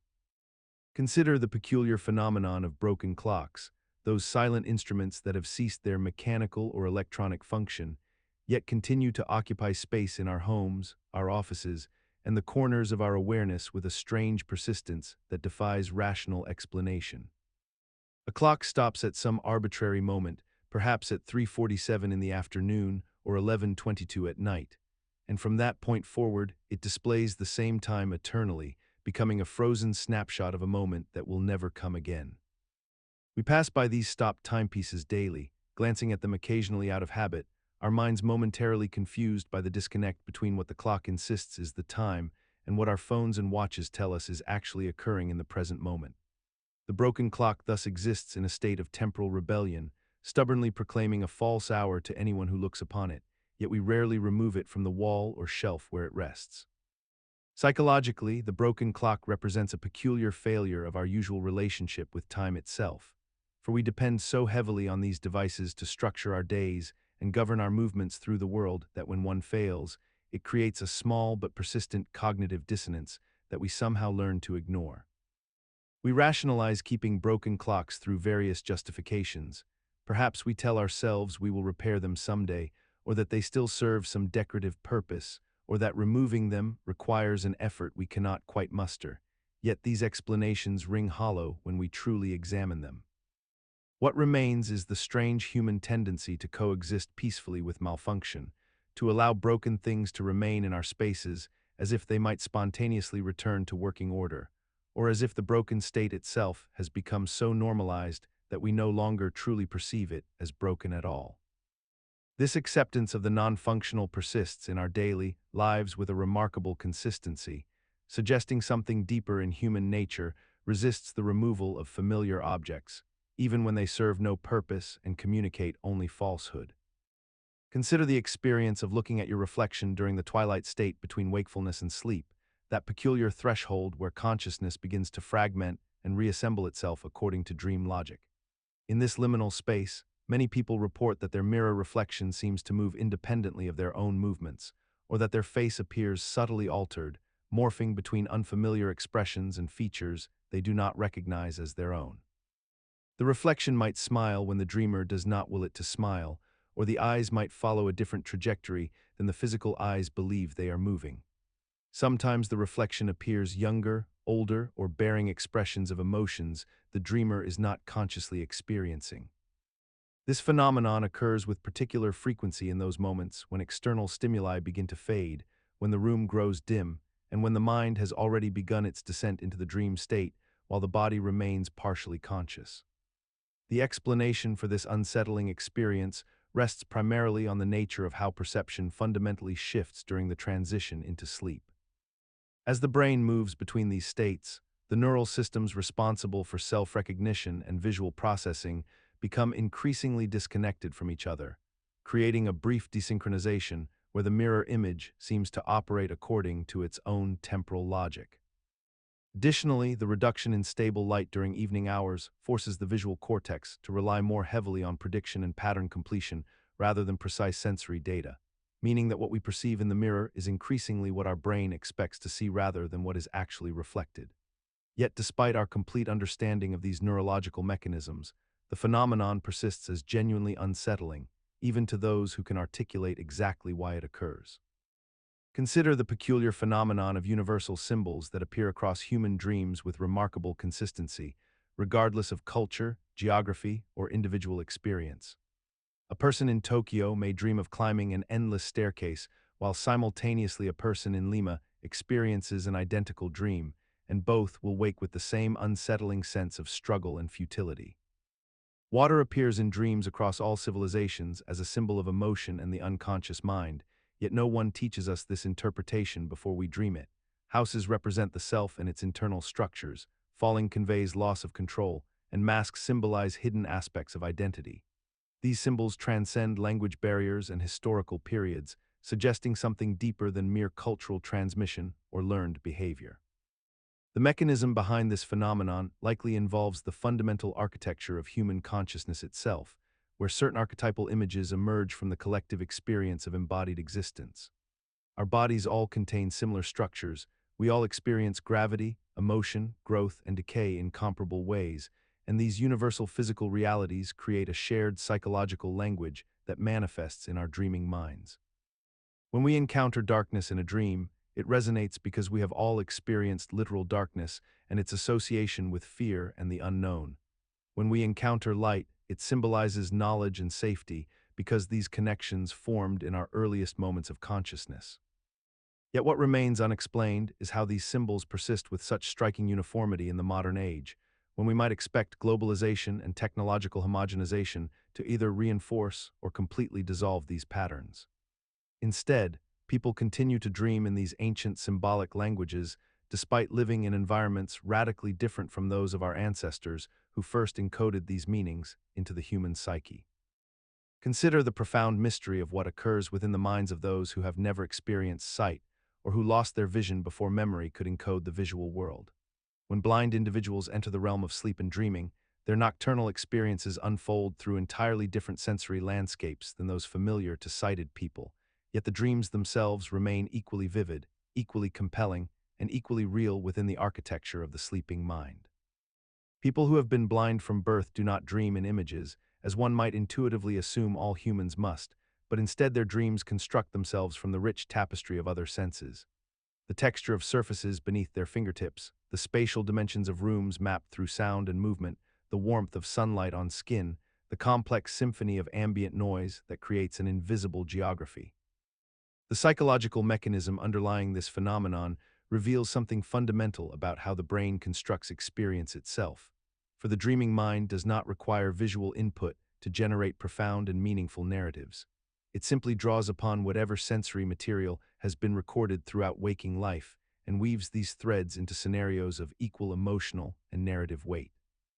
What persists as particularly fascinating is how completely normalized this alternative form of dreaming has become within neuroscience and psychology, how we have come to understand that consciousness does not depend upon any single sensory channel, yet we rarely pause to contemplate the sheer strangeness of this fact. The brain's ability to generate entirely complete and coherent experiences without visual imagery challenges our fundamental assumptions about what dreams are supposed to be, and suggests that the dreaming mind operates according to principles far more flexible and adaptive than we typically acknowledge, constructing entire worlds from whatever materials consciousness has available, asking nothing more than the raw substance of sensory experience to build its nightly narratives. Consider the curious phenomenon that many people report experiencing in their dreams, where the world appears rendered entirely in shades of gray, devoid of the chromatic richness that characterizes waking perception, yet simultaneously others insist they dream in vivid color, so saturated and intense that it surpasses reality itself. This paradox persists across cultures and centuries, with dreamers firmly convinced of their own experience while remaining skeptical of contradictory accounts from others. The scientific explanation suggests that color perception in dreams depends largely on individual neurochemistry, the timing of REM sleep cycles, and the degree to which visual cortex activation engages the regions responsible for chromatic processing. During certain stages of sleep, the brain's color processing areas may operate at reduced capacity, resulting in monochromatic or desaturated dream imagery, while in other individuals or during different sleep phases, these same regions fire with remarkable intensity, creating hallucinatory colors that feel more authentic than daylight itself. Psychological research indicates that expectation plays a significant role in determining what colors we recall and report from our dreams, as our beliefs about our own dreaming patterns shape memory formation upon waking. Yet despite our understanding of these mechanisms, the phenomenon persists as a source of genuine confusion and wonder, with individuals remaining convinced that their personal experience represents the universal truth of dreaming. We have normalized this disagreement rather than recognizing it as a sign of the brain's remarkable plasticity and the profound subjectivity of internal experience. Accepting that two people can truthfully describe fundamentally different sensory realities that emerge from the same fundamental biological process. A reminder that consciousness itself remains far more mysterious and individualized than our waking certainty would suggest. Consider the peculiar experience of dreaming in black and white, a phenomenon reported by a significant portion of the sleeping population, particularly among individuals who grew up before color television became ubiquitous in households, yet mysteriously persisting even among those born into a world saturated with chromatic imagery. When a dreamer awakens from such a monochromatic nocturnal journey, they often report a sense of clarity and vividness despite the absence of color, as though the grayscale palette somehow enhanced rather than diminished the emotional resonance of the dream narrative unfolding before their sleeping consciousness. The mechanism underlying this curious phenomenon appears to involve the brain's selective activation of visual processing regions during rapid eye movement sleep, where the color processing areas may remain relatively dormant while the structural and emotional centers remain fully engaged, creating dreams that feel complete and meaningful despite their technical incompleteness in the visible spectrum. Neuroscientists have observed that the brain does not require chromatic information to construct emotionally compelling narratives or spatially coherent environments, suggesting that color is often a secondary layer of perception rather than a fundamental component of visual meaning-making. Yet what remains genuinely puzzling is the persistence of black and white dreams among younger generations who have never known a world without color, individuals whose waking visual experience is entirely chromatic, and whose brains have been shaped from infancy by constant exposure to vibrant hues, raising questions about whether these grayscale dreams represent genuine neurological processes or perhaps false memories constructed upon awakening. When the sleeping mind's inherent unreliability obscures what actually occurred behind closed eyes. Consider the peculiar experience of waking from a dream that felt vivid and intense, a narrative so compelling that you were certain you would remember every detail, only to find that within minutes or even seconds, the entire sequence dissolves into fog and becomes entirely inaccessible to conscious recall, leaving behind only a vague emotional residue or a single fragmentary image that slips away like water through your fingers. This phenomenon, known as dream amnesia, represents one of the most universal yet mysterious aspects of human consciousness, affecting nearly everyone who sleeps, regardless of age, culture, or cognitive ability. The mechanism underlying this remarkable loss of memory relates to the neurochemistry of the sleeping brain, specifically the dramatic reduction in norepinephrine, a neurotransmitter crucial for encoding memories and forming lasting neural connections during waking hours. During REM sleep, when most vivid dreaming occurs, the brain essentially operates without this chemical messenger, meaning that the extraordinary experiences unfolding in your mind lack the neurological infrastructure necessary to transfer from short-term to long-term storage, rendering them ephemeral and fragile by default. What makes this phenomenon particularly strange is how completely normalized it has become in human experience despite its fundamental illogic.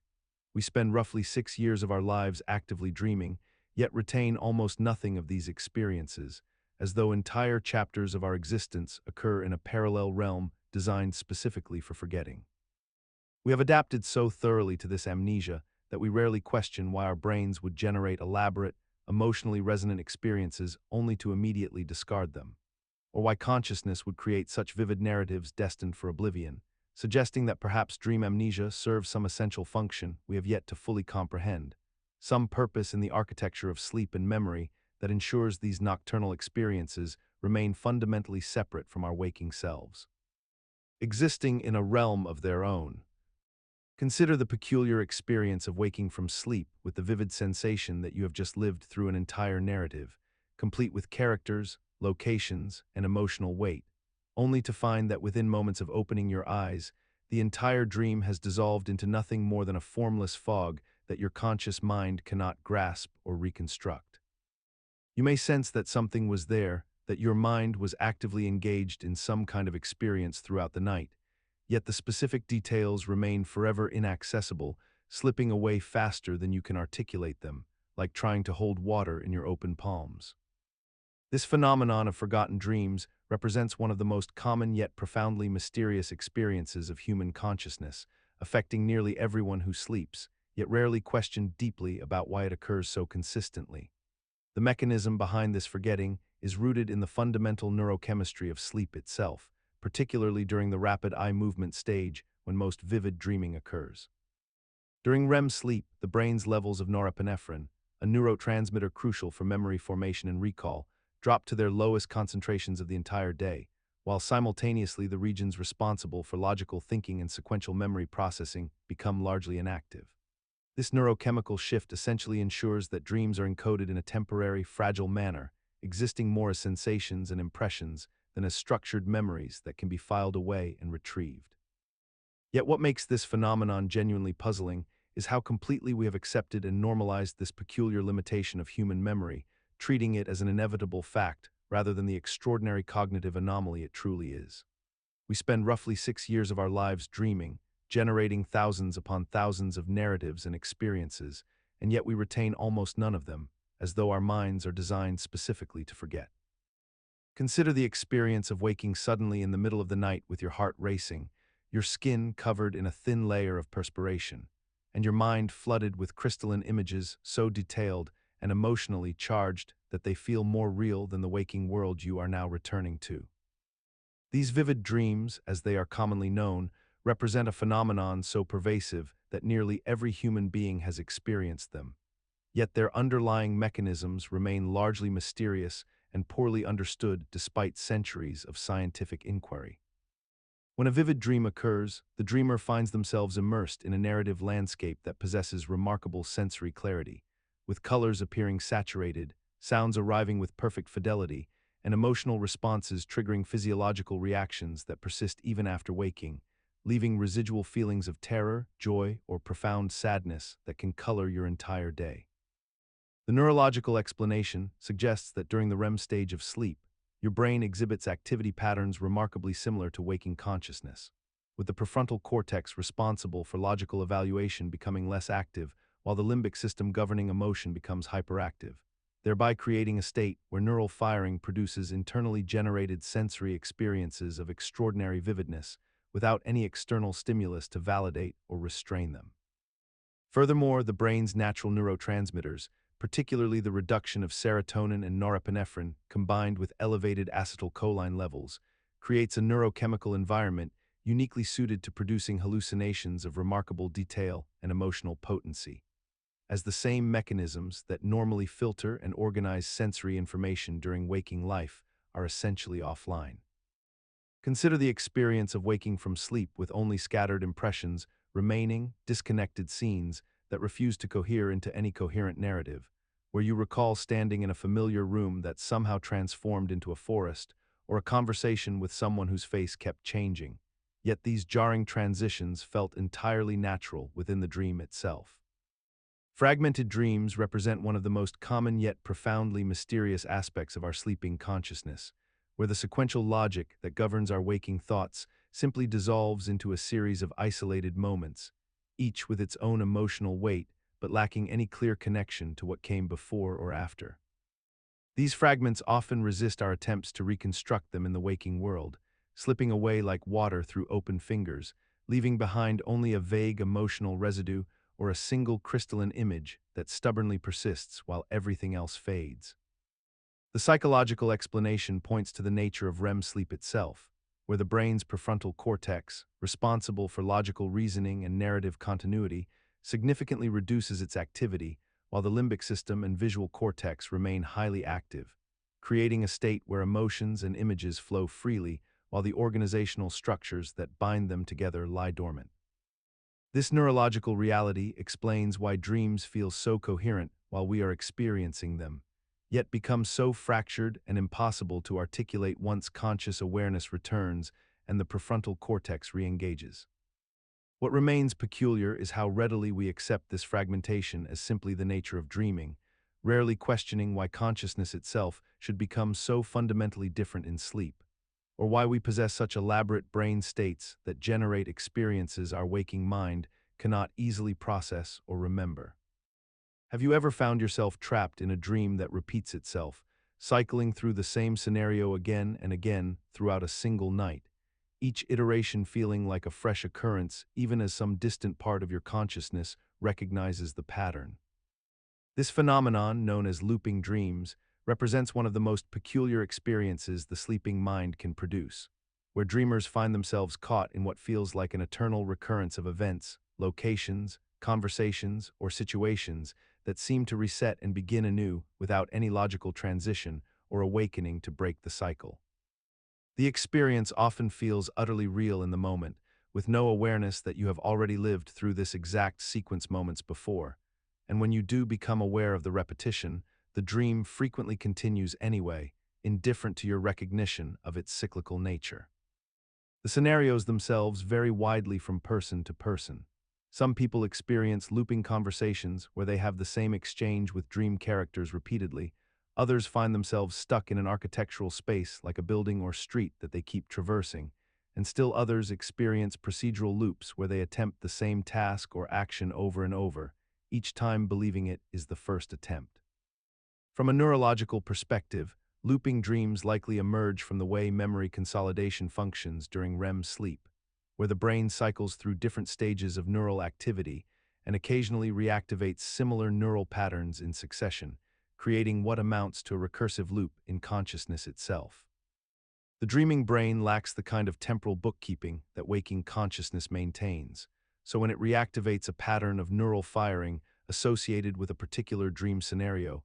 it experiences that scenario as new and present rather than as a repetition, even though the fundamental pattern underneath may be nearly identical to moments before. Consider the peculiar experience of drifting through the threshold between wakefulness and sleep, where you find yourself inhabiting what feels like an entire narrative, a complete scenario with characters, dialogue, and emotional weight, only to awaken moments later and realize that mere seconds or perhaps a single minute has elapsed in objective time, yet your subjective experience contained what seemed like minutes or even longer spans of duration. This phenomenon, known as microdreams, represents one of the mind's most fascinating temporal distortions, occurring most frequently during the lighter stages of sleep or during the hypnagogic state when consciousness is neither fully asleep nor entirely awake. These compressed dream experiences feel internally consistent and elaborate, containing full conversations and complex plots, yet they occur in windows so brief that they challenge our understanding of how consciousness processes narrative and time. The psychological mechanism underlying microdreams appears to involve the brain's remarkable ability to compress temporal experience during states of reduced external input and altered neurochemical conditions, where the normal filtering mechanisms that regulate how we process sequential events become loosened or reconfigured. When the prefrontal cortex, responsible for logical temporal sequencing, begins to disengage while the limbic system and visual cortex remain active, the mind can construct elaborate narratives without the constraint of real-time progression, creating the illusion of duration where none objectively exists. What remains persistently mysterious is why our consciousness produces these compact experiences at all, why the brain would construct intricate scenarios only to discard them almost immediately, and how the neural mechanisms can generate such vivid storytelling within such constrained temporal windows. There exists a peculiar phenomenon that occurs during those brief interludes of sleep that fall between our waking hours, those moments when we surrender to exhaustion for 20 minutes or an hour in the middle of the day. And what emerges from these compressed periods of unconsciousness is something distinctly different from nighttime dreaming. Nap dreams possess their own unique character, often feeling more vivid, more emotionally intense, and somehow more disorienting than the dreams we experience during our full nocturnal sleep cycles. When you awaken from a midday nap, the dream content frequently clings to your consciousness with a kind of stubborn persistence, leaving you disoriented about what time it is, what day it might be, or even which version of reality you currently inhabit. The dreams themselves often feel fragmented yet powerful, sometimes featuring surreal imagery that seems to bypass the logical filtering that occurs during longer sleep periods, allowing bizarre scenarios to unfold with an unsettling clarity that can leave you emotionally rattled for hours afterward. The mechanism behind this phenomenon relates to the architecture of sleep itself and the compressed nature of nap cycles. During a full night of sleep, your brain moves through several complete cycles of light sleep, deep sleep, and REM sleep, with each stage lasting approximately 90 minutes. However, during a nap that lasts only 30 to 60 minutes, your brain sometimes shortcuts this process and enters REM sleep almost immediately, a state your system might otherwise reserve for later in the sleep cycle. This premature arrival into the dream state, combined with the sudden interruption of the nap by consciousness, creates a jarring transition that leaves dream imagery particularly salient and memorable. Additionally, the context of napping during daylight hours means your brain remains partially oriented toward wakefulness, creating a liminal space where dreams feel simultaneously more accessible and more alien than they would otherwise feel. Consider the peculiar experience of finding yourself suspended between sleep and wakefulness, where your body remains motionless upon the bed, while your mind conjures vivid narratives that feel entirely real in the moment, a phenomenon known as waking dreams or hypnagogic hallucinations that occur during the twilight transitions of consciousness. In these liminal states, individuals report seeing shadowy figures in the corner of their vision, hearing disembodied voices calling their names, or sensing a profound presence in the room despite being acutely aware that they are lying in bed unable to move, a paradox that creates a unique blend of sensory perception and logical awareness existing simultaneously in the same mind. The experience often involves complete sensory integration, where dream imagery merges with waking perception, making it genuinely difficult to distinguish between what is objectively present in the bedroom and what has been generated entirely by the sleeping brain. Yet the dreamer maintains enough consciousness to recognize both possibilities at once. Neurologically, these experiences occur when the brain transitions between different sleep stages, particularly during the shift from rapid eye movement sleep to wakefulness or vice versa, causing the visual cortex and sensory processing regions to activate while the logical prefrontal cortex remains in partial sleep, creating a dissociation between perception and critical evaluation. The phenomenon persists across human cultures and throughout history, despite our modern understanding of neurobiology and sleep science, suggesting that despite knowing the mechanical explanation for these events, we remain fundamentally unable to prevent them or fully rationalize them away when they occur, as if knowledge itself cannot protect us from the strange territory where consciousness and unconsciousness blur into something neither state alone could produce. Consider the peculiar experience of finding yourself caught in the same daydream scenario repeatedly throughout a single day, where your mind returns again and again to an identical narrative structure, often without your conscious intention or awareness that you are repeating it. You might be sitting at your desk, your attention drifting from the work before you, and suddenly you are imagining a conversation with someone you have not spoken to in years, perhaps rehearsing words you might say or constructing their likely responses. And then some hours later, while standing in line at a shop or riding public transportation, you discover your mind has returned to that exact same dialogue, playing out nearly identically to the version from this morning. As though your consciousness has wound back to the beginning of a film and pressed play once more. The mechanism driving this phenomenon appears to involve the brain's default mode network, that system of neural pathways that activates when we are not focused on external tasks, which tends to gravitate toward emotionally significant or unresolved concerns that occupy our psychological attention. When something feels incomplete, or when we harbor doubts about how we handled a situation or how someone perceives us, our mind attempts to process this through repetition and variation. Yet the loops that emerge often contain minimal variation at all, suggesting that we are not truly progressing through the material, but rather cycling through familiar grooves of thought like a needle stuck on a vinyl record.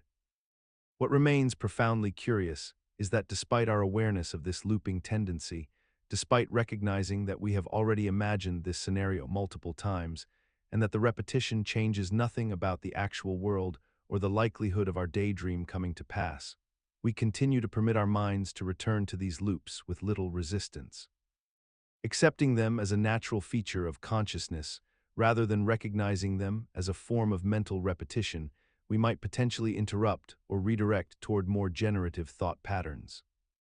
Consider the experience of waking from a dream in which you have experienced profound sadness, overwhelming joy, or intense fear, only to find that the emotional residue lingers with you long after the dream's narrative has begun to fade from conscious memory.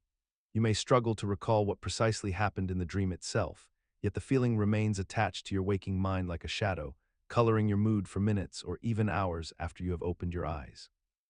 This phenomenon represents one of the most puzzling aspects of dream consciousness, wherein emotions experienced during sleep possess a remarkable persistence and intensity that seems disproportionate to their source. A dream in which you have lost someone dear might leave you grieving upon waking, even as the rational mind quickly acknowledges that the loss was illusory, that the person in question remains alive and well in waking reality. The emotional impact does not dissolve immediately upon this recognition, suggesting that dreams engage emotional centers in the brain with a directness and authenticity that bypasses logical evaluation. Neuroscience suggests that during REM sleep, when most vivid dreaming occurs, the prefrontal cortex responsible for rational analysis and reality testing shows decreased activity, while the limbic system and amygdala, which process emotions, remain highly active. This neurological configuration creates a state in which emotional experience occurs almost in isolation, without the usual moderating influence of conscious reason and context. What remains mysterious is why emotional dreams should carry such weight and legitimacy within the waking mind, why we do not simply dismiss them as chemical artifacts once rationality has reasserted itself. We have come to accept that dreams are emotionally authentic experiences, legitimate generators of feeling, even as we simultaneously understand that their narrative content is fundamentally untethered from reality, that they carry no objective meaning beyond what we project onto them. When a person experiences the loss of someone close to them, the mind enters a unique state of processing that often extends deep into the night, manifesting in dreams that feel remarkably vivid and emotionally charged in ways that ordinary dreams seldom achieve. These grief dreams present a curious phenomenon where the dreamer may encounter the deceased person in situations that feel entirely real, speaking to them with familiar voices, displaying known mannerisms, and engaging in conversations that seem to carry genuine emotional weight and meaning. The bereaved person might dream of a final goodbye they never had the chance to experience while awake, or they might find themselves in mundane scenarios with the lost loved one, as if their absence had never occurred, only to awaken with the crushing realization anew that the person is genuinely gone. The psychological mechanism underlying these dreams appears to be rooted in the brain's struggle to update its internal models of the world and its social relationships. As the mind continues to operate with neural pathways and emotional associations that were built around the presence of the deceased individual. The unconscious mind does not instantly restructure itself to accommodate loss, and instead it seems to generate dreams that allow for a kind of continued connection, a space where the person can exist and interact without the weight of permanent absence. These dreams serve a quasi-therapeutic function, allowing the grieving mind to process loss gradually rather than abruptly, though the exact mechanisms remain partially mysterious. What is particularly striking is how universally normalized grief dreams have become across human cultures, accepted as a natural and even comforting part of the mourning process, despite the fact that we still cannot fully explain why the brain would generate experiences designed to temporarily undo the reality of death or provide false comfort through complete sensory illusion. Consider the experience of someone who has endured a deeply distressing or life-threatening event, whether it be combat exposure, a serious accident, a violent assault, or any occurrence that has fundamentally shaken their sense of safety in the world. In the months and years that follow, this person finds themselves returning night after night to the moment of trauma itself, not through voluntary memory, but through the involuntary mechanism of their dreaming mind.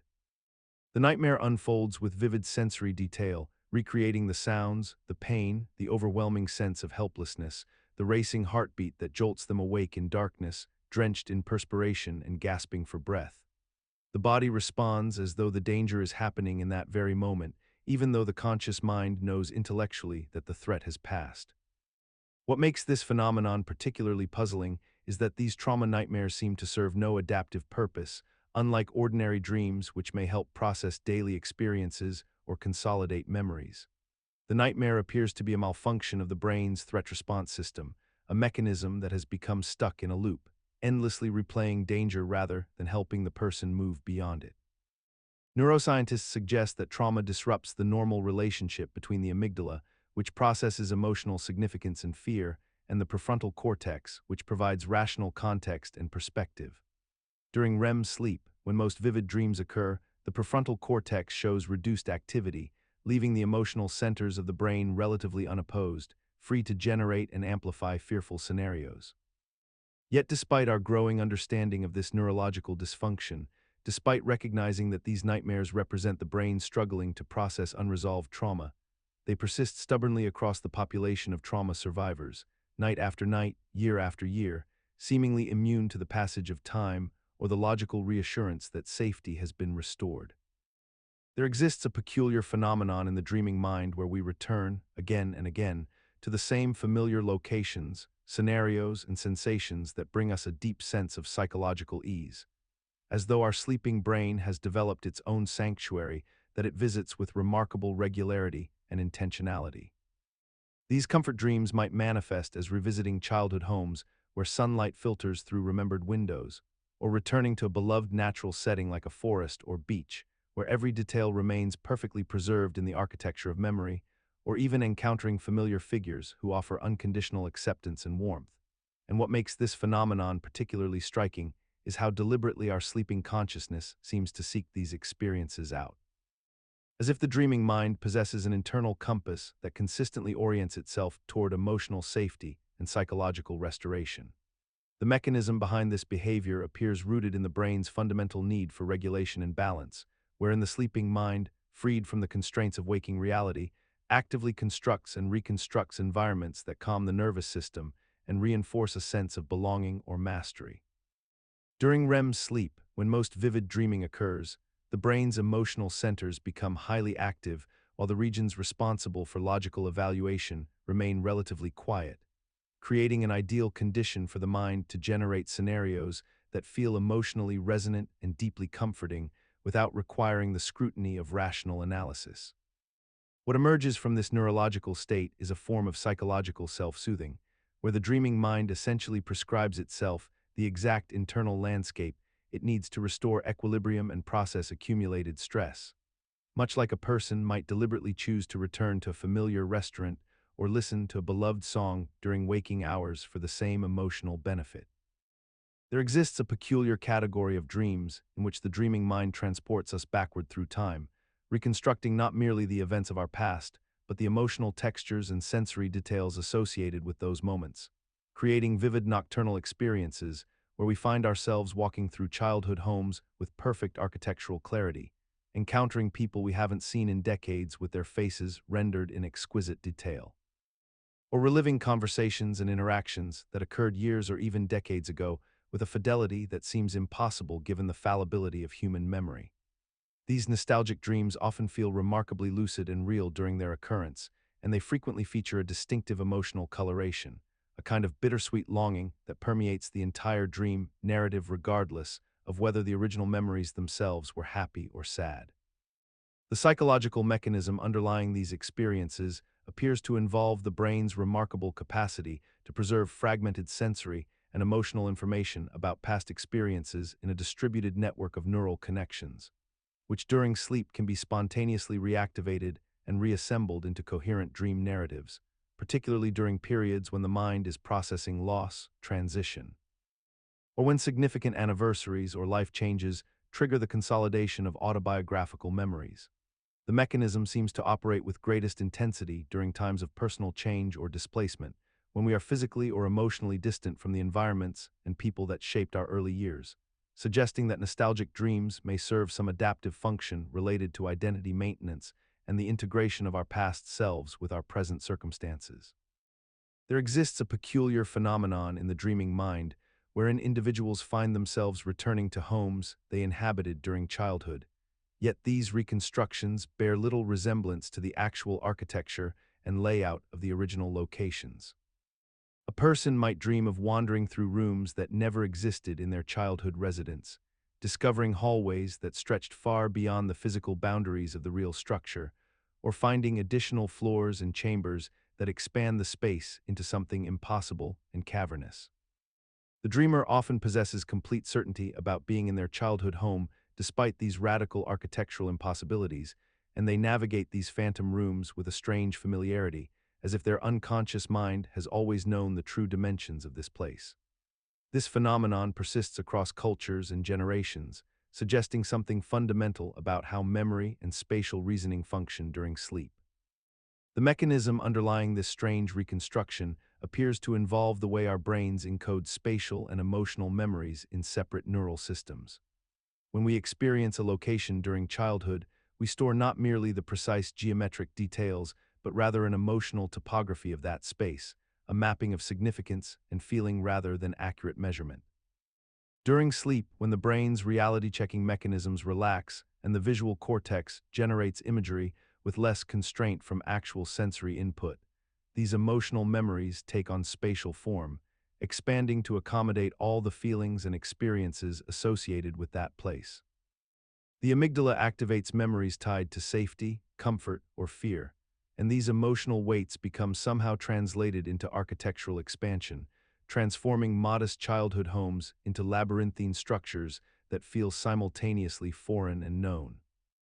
Consider the experience of waking in the early morning hours with your heart racing, your breath shallow, and a profound sense of dread settling across your chest, even as the specific details of the dream that triggered this response begin to dissolve into obscurity. These are anxiety dreams, those peculiar nocturnal episodes where the sleeping mind constructs elaborate scenarios designed to produce psychological distress. Scenarios that often bear little resemblance to your actual waking circumstances, yet feel absolutely convincing in the moment of their unfolding. The content varies widely from person to person and night to night, ranging from mundane social embarrassments amplified to catastrophic proportions to surreal situations where logic bends in ways that somehow intensify rather than diminish the sense of threat. You might dream of missing an important deadline, of being unprepared for an examination, of public exposure or humiliation, or of vague but overwhelming danger approaching without clear definition. What makes anxiety dreams particularly fascinating is the mechanism by which your sleeping brain generates these distressing narratives, a process that appears to involve the activation of your amygdala, the emotional processing center, while the prefrontal cortex responsible for rational evaluation remains in a diminished state of function, creating an imbalance where your brain processes fear signals without adequate rational counterbalance. During anxiety dreams, your mind essentially rehearses threat scenarios, drawing upon stored memories of past stresses, present worries, and generalized concerns about loss of control or failure, weaving them into dream narratives that feel urgent and real. The remarkable aspect is that despite understanding intellectually upon waking that these dreams held no objective danger, that the scenarios were fabricated by your own mind, and that the emotional response was disproportionate to any actual threat, anxiety dreams continue to occur with remarkable frequency throughout our lives. Many people report experiencing vivid, anxiety-laden dreams in the nights before major examinations, presentations, or evaluations of any kind, where the dreaming mind reconstructs scenarios of academic or professional scrutiny with remarkable precision and emotional intensity. These test dreams often follow a familiar pattern. The dreamer arrives at an examination hall unprepared, unable to read the questions clearly, or suddenly realizing they have attended the wrong classroom entirely, and the sensation of panic that accompanies these scenarios feels entirely genuine despite the dreamer's waking knowledge that they are asleep. The psychological mechanism underlying test dreams appears to be rooted in the brain's tendency to process anxieties and anticipated stressors during the consolidation phase of memory, when the mind rehearses potential threat scenarios as a form of adaptive preparation, much like how athletes mentally practice their performance before competition.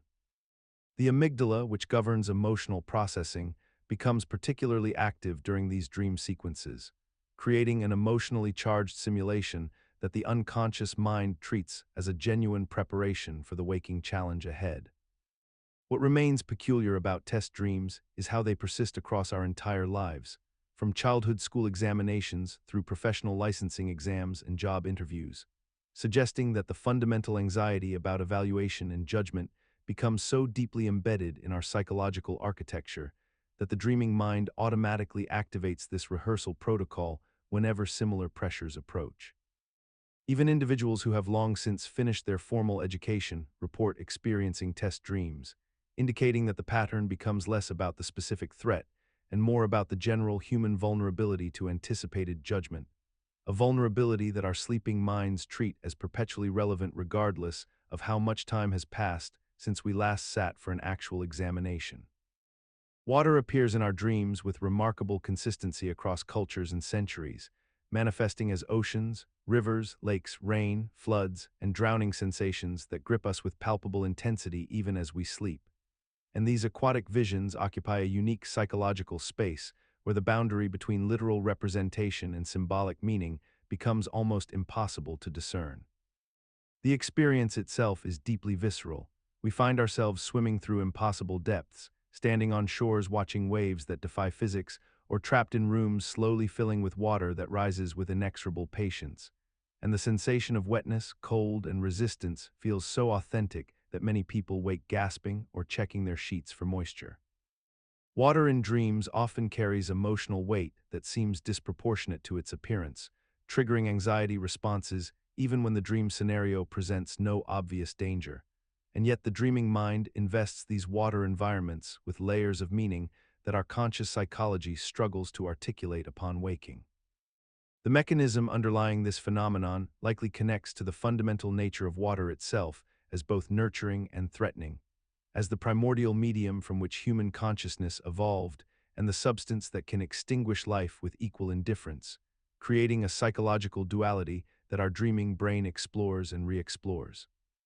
Water's fluidity, transparency, and capacity to reflect light make it an ideal canvas for the unconscious mind to project unresolved emotional states, from grief and loss to renewal and transformation. And yet we still cannot explain why water specifically dominates dream content so persistently across human populations. In the realm of nocturnal experiences, few sensations prove as universally unsettling as the phenomenon of sinking, wherein the dreamer finds themselves descending inexorably into depths below, whether through water, earth, quicksand, or even the abstract spaces of their own consciousness, with no apparent means of arrest or resistance.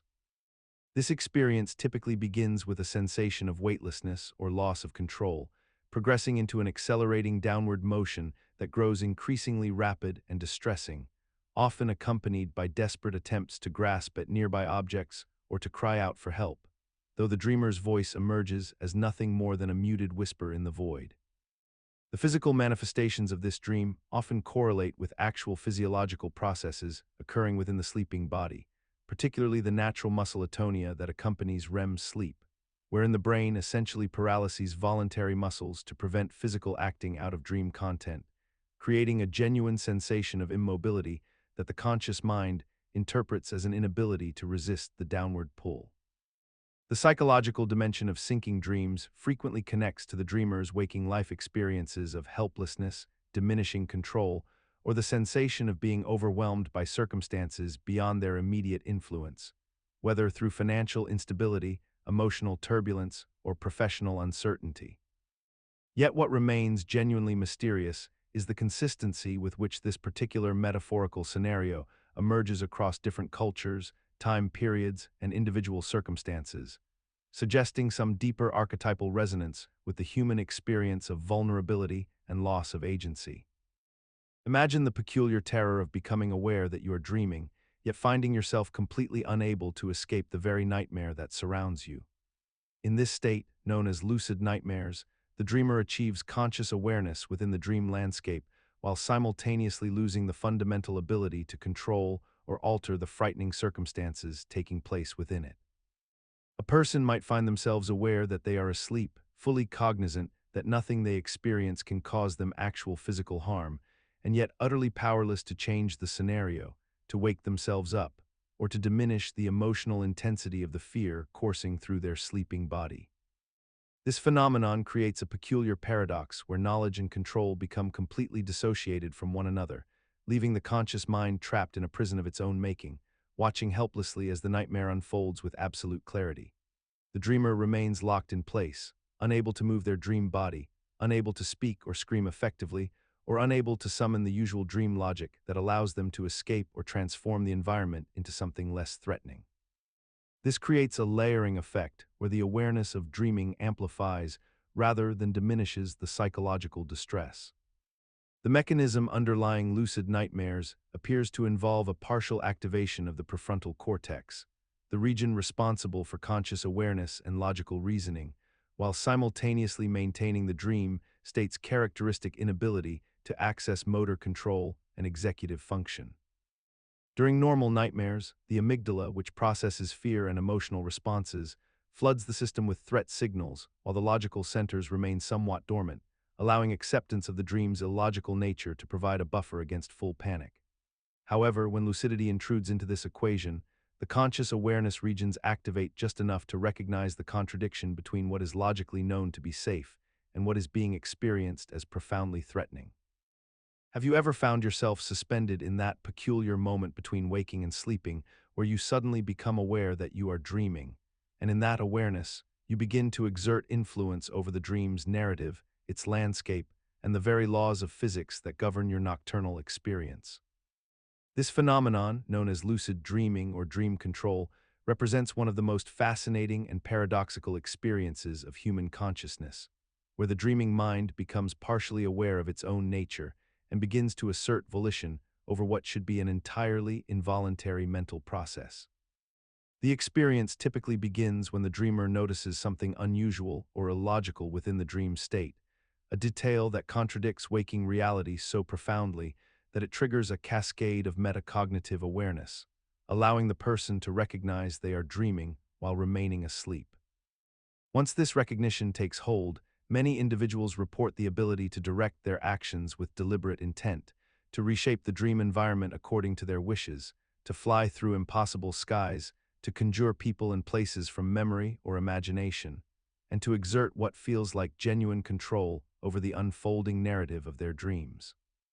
The psychological mechanism underlying this phenomenon appears to involve the activation of areas in the prefrontal cortex, the brain's executive function center, which typically shows reduced activity during normal REM sleep when most vivid dreams occur.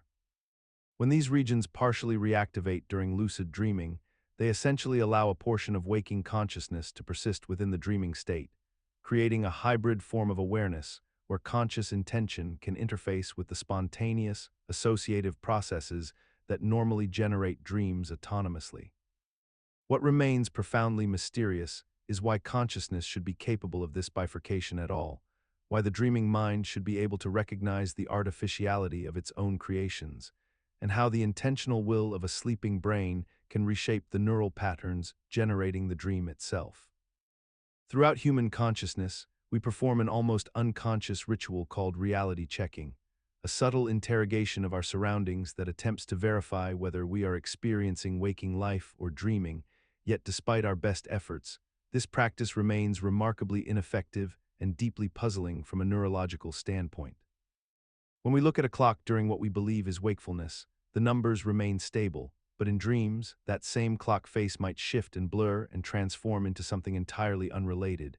and so we have learned to glance at our phones and watches as proof of our current state, a verification system that our sleeping brains somehow manage to circumvent with surprising regularity. The mechanism behind this phenomenon appears rooted in the way our brains construct reality during sleep, for while our prefrontal cortex, the region responsible for logical reasoning and critical judgment, enters a state of reduced activity during REM sleep, we somehow still maintain enough cognitive processing to notice when something feels vaguely wrong, yet not enough clarity to reliably distinguish between the genuine and the illusory. What makes reality checks so persistently enigmatic is that even lucid dreamers, those who have trained themselves to recognize the dream state with remarkable precision, often find their preferred techniques failing them unpredictably, as if some deeper layer of consciousness resists the recognition of unreality or actively works to maintain the dream's plausibility. We have normalized this strange gap between our intention to verify reality and our actual ability to do so, treating it as merely another curiosity of sleep, rather than questioning why our minds would construct such an elaborate and convincing simulation, while simultaneously leaving us with tools to detect that simulation that rarely function as intended. Suggesting perhaps that consciousness itself harbors competing desires to both understand itself and remain lost in its own creations. Within the twilight realm of sleep and consciousness, many individuals report experiencing peculiar recurring symbols, images, or sensations that seem to serve as markers of the dreaming state itself, as though the mind has developed its own internal language to communicate when it has crossed the threshold into unconsciousness. These dream signs might manifest as a particular color that never appears quite right, a familiar location that shifts subtly between different versions of itself, a sensation of heaviness in the limbs, or even a specific emotional tone that feels distinctly dreamlike once recognized. The phenomenon appears across cultures and centuries, with dreamers describing how certain markers, such as text that refuses to remain stable when looked at directly, or digital clocks displaying impossible numbers, consistently signal that they are dreaming rather than awake.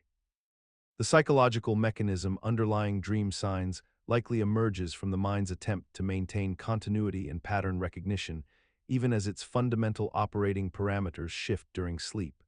creating a kind of internal registry of inconsistencies that the conscious mind can learn to recognize and interpret as signals of the dream state. When we examine this phenomenon more closely, we find that dream signs represent the psyche's remarkable capacity to observe itself, to notice when the rules of reality have subtly transformed, and to create a feedback loop of awareness that builds upon itself through repeated recognition and refinement. Yet despite our increasing scientific understanding of dreams and their neurological basis, despite our ability to explain memory consolidation and rapid eye movement sleep, dream signs persist as phenomena that feel deeply personal and intuitive rather than mechanistic, suggesting that even as we rationalize the dreaming mind, we continue to experience it as something mysterious and worthy of attention. There exists a peculiar phenomenon that many people experience during the transitional moments between sleep and wakefulness, wherein an individual will awaken from a dream, become briefly conscious of their actual surroundings and their real bed, and then almost immediately slip back into sleep, only to find themselves dreaming that they have returned to bed, creating a nested layer of false awakening that feels entirely authentic in the moment. This experience, sometimes called a false awakening or a recursive dream state, involves the dreamer's mind constructing an elaborate and convincing simulation of waking up, complete with the sensory details of their bedroom, the texture of their sheets, the ambient light filtering through windows, and even the physical sensation of their head against the pillow, all while remaining entirely asleep. The person may even perform routine morning activities within this false awakening, such as checking the time on a bedside clock, getting up to use the bathroom, or attempting to turn off an alarm, only to discover through some subtle inconsistency or sudden shift in perception that they are still dreaming and must wake up again, initiating another cycle of this strange recursive experience. Neurologically, this phenomenon appears to occur when the brain's self-awareness systems and consciousness monitoring mechanisms become partially activated during the sleep-to-wake transition, allowing the dreaming mind to create convincing meta-narratives about consciousness itself, essentially dreaming about the very act of becoming conscious. The persistence of wake-back-to-bed experiences across cultures and throughout human history suggests something profound about how our minds construct reality and verify whether we are truly awake. Yet despite our modern understanding of sleep architecture and neurobiology, we continue to be fooled by our own neural system's remarkable ability to simulate wakefulness with such convincing detail that distinguishing dream from reality becomes genuinely impossible, until some jarring element breaks the illusion. Consider the peculiar experience of deliberately encoding information into your memory just before sleep, a practice known as mnemonic induction, where individuals consciously attempt to plant ideas, phrases, or visual images into their minds with the explicit intention of retrieving them during dreams or immediately upon waking. This phenomenon manifests when someone repeats a question to themselves as they drift toward sleep, whispers an intention into the darkness, or visualizes a scenario they wish to dream about, hoping that their sleeping mind will somehow honor this request and construct an entire dream narrative around these deliberately seeded concepts. The mechanism underlying this curious behavior appears rooted in the brain's tendency to continue processing whatever cognitive material remains most salient and emotionally charged during the transition between wakefulness and sleep. A period when the filtering mechanisms of consciousness begin to relax, but the memory consolidation processes remain actively engaged. What makes mnemonic induction particularly intriguing is that it occasionally works, creating a feedback loop of reinforcement where the rare successes become memorable precisely because they stand out from the countless failed attempts that we simply forget upon waking, a classic case of survivor bias operating within the private theater of our own minds. Despite the lack of neuroscientific evidence demonstrating that intentional mental suggestion can reliably direct dream content with any consistency beyond what random chance would predict, the practice persists across cultures and centuries, passed down through folk wisdom, meditation traditions, and contemporary lucid dreaming communities as though it were a proven technique rather than a hopeful superstition. The spinning technique represents one of the most peculiar and widespread methods that individuals employ when attempting to initiate lucid dreaming or transition into deeper states of sleep. A practice wherein a person, already lying in bed or standing in a darkened room, begins to mentally visualize their body rotating in space, sometimes slowly and methodically, other times with increasing velocity, as though caught in an invisible vortex of their own creation. The practitioner focuses intently upon this imagined rotation, often coordinating it with their breathing patterns or with subtle micro-movements of their physical body,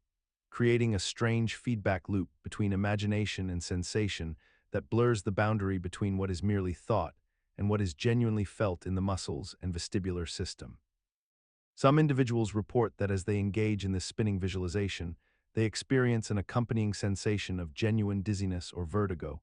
as though their inner ear has somehow been deceived into believing that rotation is actually occurring, while others describe a profound sense of weightlessness or floating that emerges alongside the spinning sensation, creating a deeply immersive phenomenological experience. The mechanism behind this technique appears to operate through the deliberate activation of the brain's spatial awareness systems and balance processing centers while simultaneously directing conscious attention inward, thereby creating a state of dissociation where the mind gradually decouples from external sensory input and becomes increasingly absorbed in its own internally generated perceptions. This controlled cognitive engagement seems to facilitate the transition from wakefulness to sleep by occupying the rational mind with a specific, manageable task, allowing the deeper dreaming mechanisms to activate more smoothly than they otherwise might during the typically chaotic moment of sleep onset. Have you ever noticed that moment when you realize you are dreaming, yet the dream does not immediately collapse into wakefulness, but instead seems to solidify around you, as if the very act of recognition somehow anchors the experience more firmly into existence? This phenomenon, which we might call dream stabilizing, occurs when the dreamer becomes lucidly aware within the dream state, yet finds that instead of the dream fragmenting or dissolving, it actually becomes more vivid, more coherent, and more resistant to waking. The colors appear sharper, the narrative becomes more logical despite its inherent strangeness, and the dreamer can move through this state with increasing intentionality and control, as though consciousness itself is reinforcing the dream's structural integrity rather than destabilizing it. From a neurological perspective, this occurs because the recognition of dreaming activates certain regions of the prefrontal cortex, while simultaneously maintaining the distinctive neural patterns of rapid eye movement sleep, essentially creating a hybrid state where metacognitive awareness coexists with the continued generation of dreamlike imagery and sensation. The brain, it seems, does not view lucid awareness as a threat to the dream, but rather as a tool for organizing and sustaining it, strengthening the coherence of internally generated experience rather than triggering the cascade of neurochemical changes that would lead to awakening. What remains peculiar is how thoroughly we have accepted this paradox as normal, how we discuss lucid dreaming as though it were an entirely natural and expected phenomenon, rather than a state that seems to defy the conventional understanding of how consciousness transitions between sleep and wakefulness. The practice of dream journaling begins the moment consciousness returns, in those precious seconds between sleep and wakefulness, when the mind still holds fragments of nocturnal narratives that threaten to dissolve like morning mist. A person reaches for a notebook or device kept deliberately close to their bed, and before engaging with the day's demands, they attempt to capture the ethereal content of their dreams in written form, recording scenes and sensations and conversations that occurred in a realm where logic held no dominion. They write frantically, knowing that each passing moment diminishes the dream's vividness, that the waking mind actively works to overwrite these strange narratives with the priorities of daylight consciousness. The journal fills with fragmented descriptions of impossible architecture, recurring figures, emotional landscapes that defied spatial reasoning, sequences of events that shifted without transition from one context to another, all rendered into language that can never quite convey the particular texture of the dreaming experience itself. The psychological mechanism underlying this compulsion appears rooted in the human need to create continuity across consciousness states, to bridge the mysterious nightly dissolution of self with the unified identity maintained throughout waking hours. By recording dreams, people attempt to integrate these disowned experiences back into their sense of self, to legitimize the mind's nocturnal productions as meaningful data worthy of preservation and analysis. The act of writing itself reinforces memory formation, anchoring ephemeral images into more stable neural patterns, while simultaneously providing a sense of control over experiences that typically occur beyond conscious governance. Dream journals serve as archives of the unconscious, creating the illusion that inner worlds can be known, cataloged, and eventually understood through sustained observation and pattern recognition. Consider the peculiar experience of waking from sleep with a dream still vivid in your mind, the narrative clear and emotionally resonant, only to find that within moments or minutes the entire experience dissolves into fragments and eventually vanishes completely from conscious memory.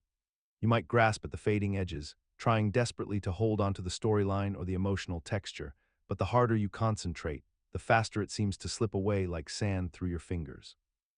This phenomenon of dream recall, or more precisely the selective and temporary nature of our ability to remember dreams, remains one of the most consistent yet mysterious aspects of human consciousness.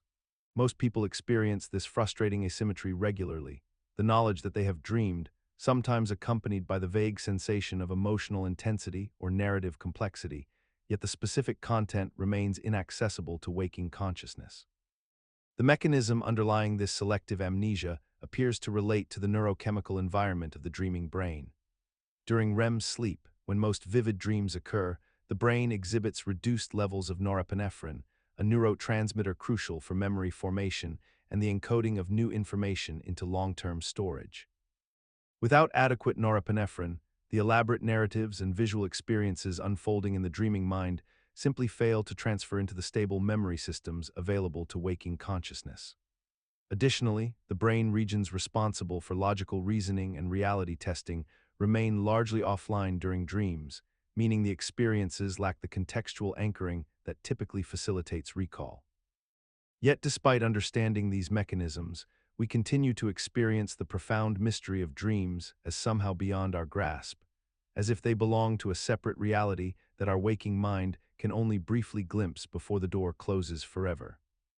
There exists a peculiar threshold in the architecture of sleep, where the mind launches into rapid eye movement dreaming at the precise moment consciousness begins to surrender, a phenomenon known as sleep onset REM, and this occurrence represents one of the most disorienting experiences the sleeping brain can manufacture for itself. In normal sleep progression, a person descends through lighter stages of non-REM sleep before eventually reaching the deeper territories where REM sleep typically emerges after roughly 90 minutes.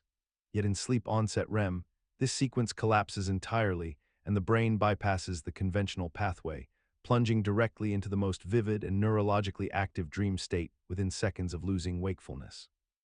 The person experiencing this finds themselves in a bewildering state of consciousness where the mind is simultaneously generating elaborate hallucinations, intense emotional narratives, and complex sensory experiences, while the body remains paralyzed in what is known as REM Atonia, the natural muscle inhibition that prevents dreamers from physically acting out their nighttime visions.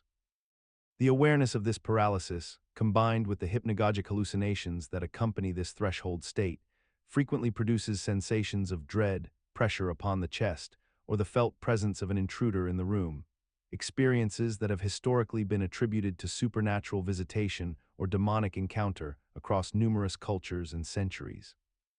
The underlying mechanism appears rooted in circadian rhythm disruption, sleep deprivation, narcolepsy, certain medications, or stress-induced fragmentation of normal sleep architecture, wherein the brain's regulatory systems fail to sequence sleep stages in their conventional order.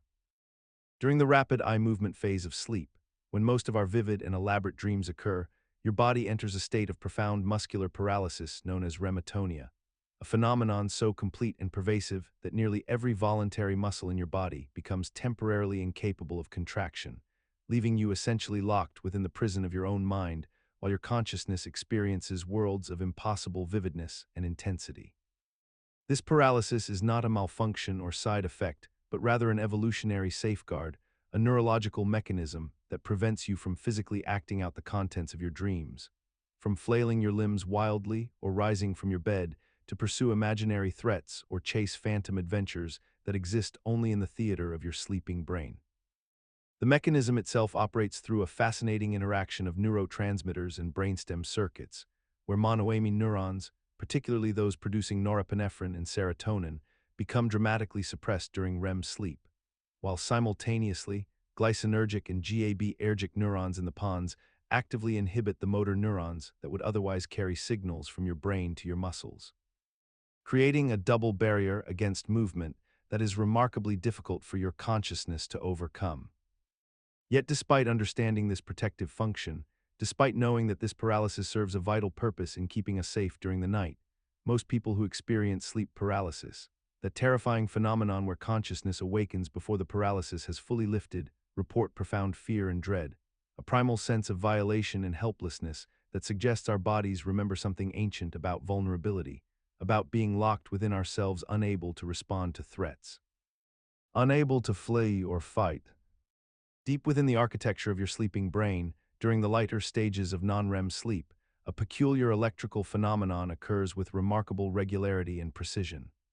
Sleep spindles are brief bursts of brain wave activity that last only a second or two, yet they fire repeatedly throughout the night in patterns so consistent that researchers can use them as markers of healthy sleep.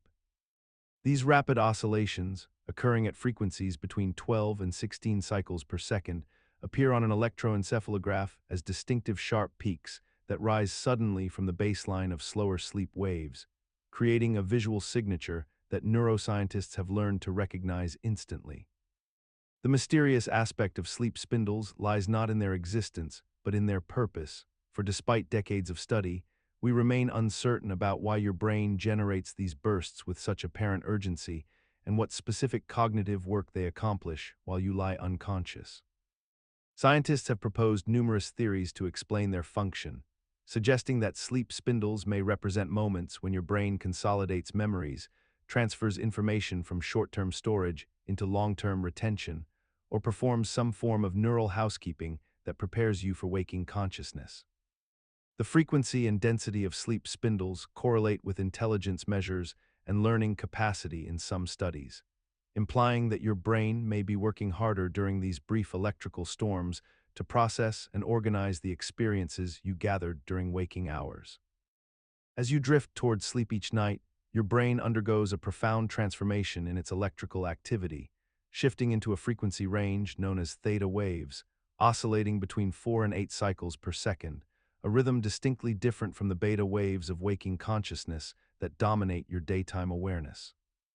During the transition into sleep and throughout the lighter stages of slumber, these theta waves emerge as the predominant pattern, creating a neural landscape that feels suspended between the concrete world of wakefulness and the fluid realm of deep sleep.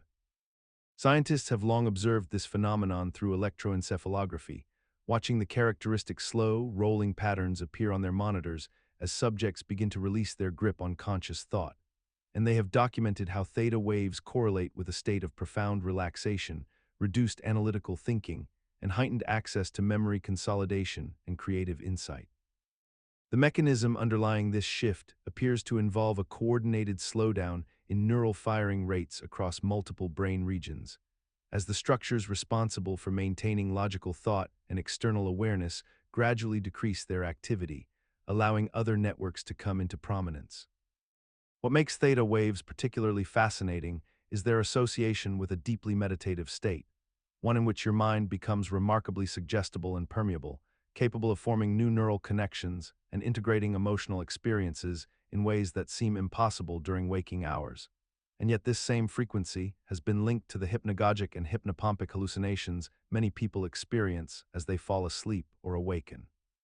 Those strange half-visions and phantom sensations that blur the line between imagination and perception. Beneath closed eyelids, your eyes begin to move with startling intensity and precision, darting rapidly from side to side in a pattern that seems entirely disconnected from the stillness of your sleeping body, a phenomenon that occurs during specific stages of sleep and has puzzled researchers and observers for generations. These rapid movements, which can occur anywhere from 5 to 30 times per minute during REM sleep, seem to follow no particular logic or purpose, yet they happen with such consistency and vigor that early sleep scientists became convinced the eyes must be tracking something, following the narrative events of an active dream across an invisible mental landscape. The assumption seemed reasonable. If your mind is experiencing a vivid dream narrative, perhaps your eyes are simply doing what they have always done during waking life, which is to track the visual information that your brain is processing, moving from left to right, up and down, following the dream characters and dream scenes as they unfold in the darkness of sleep.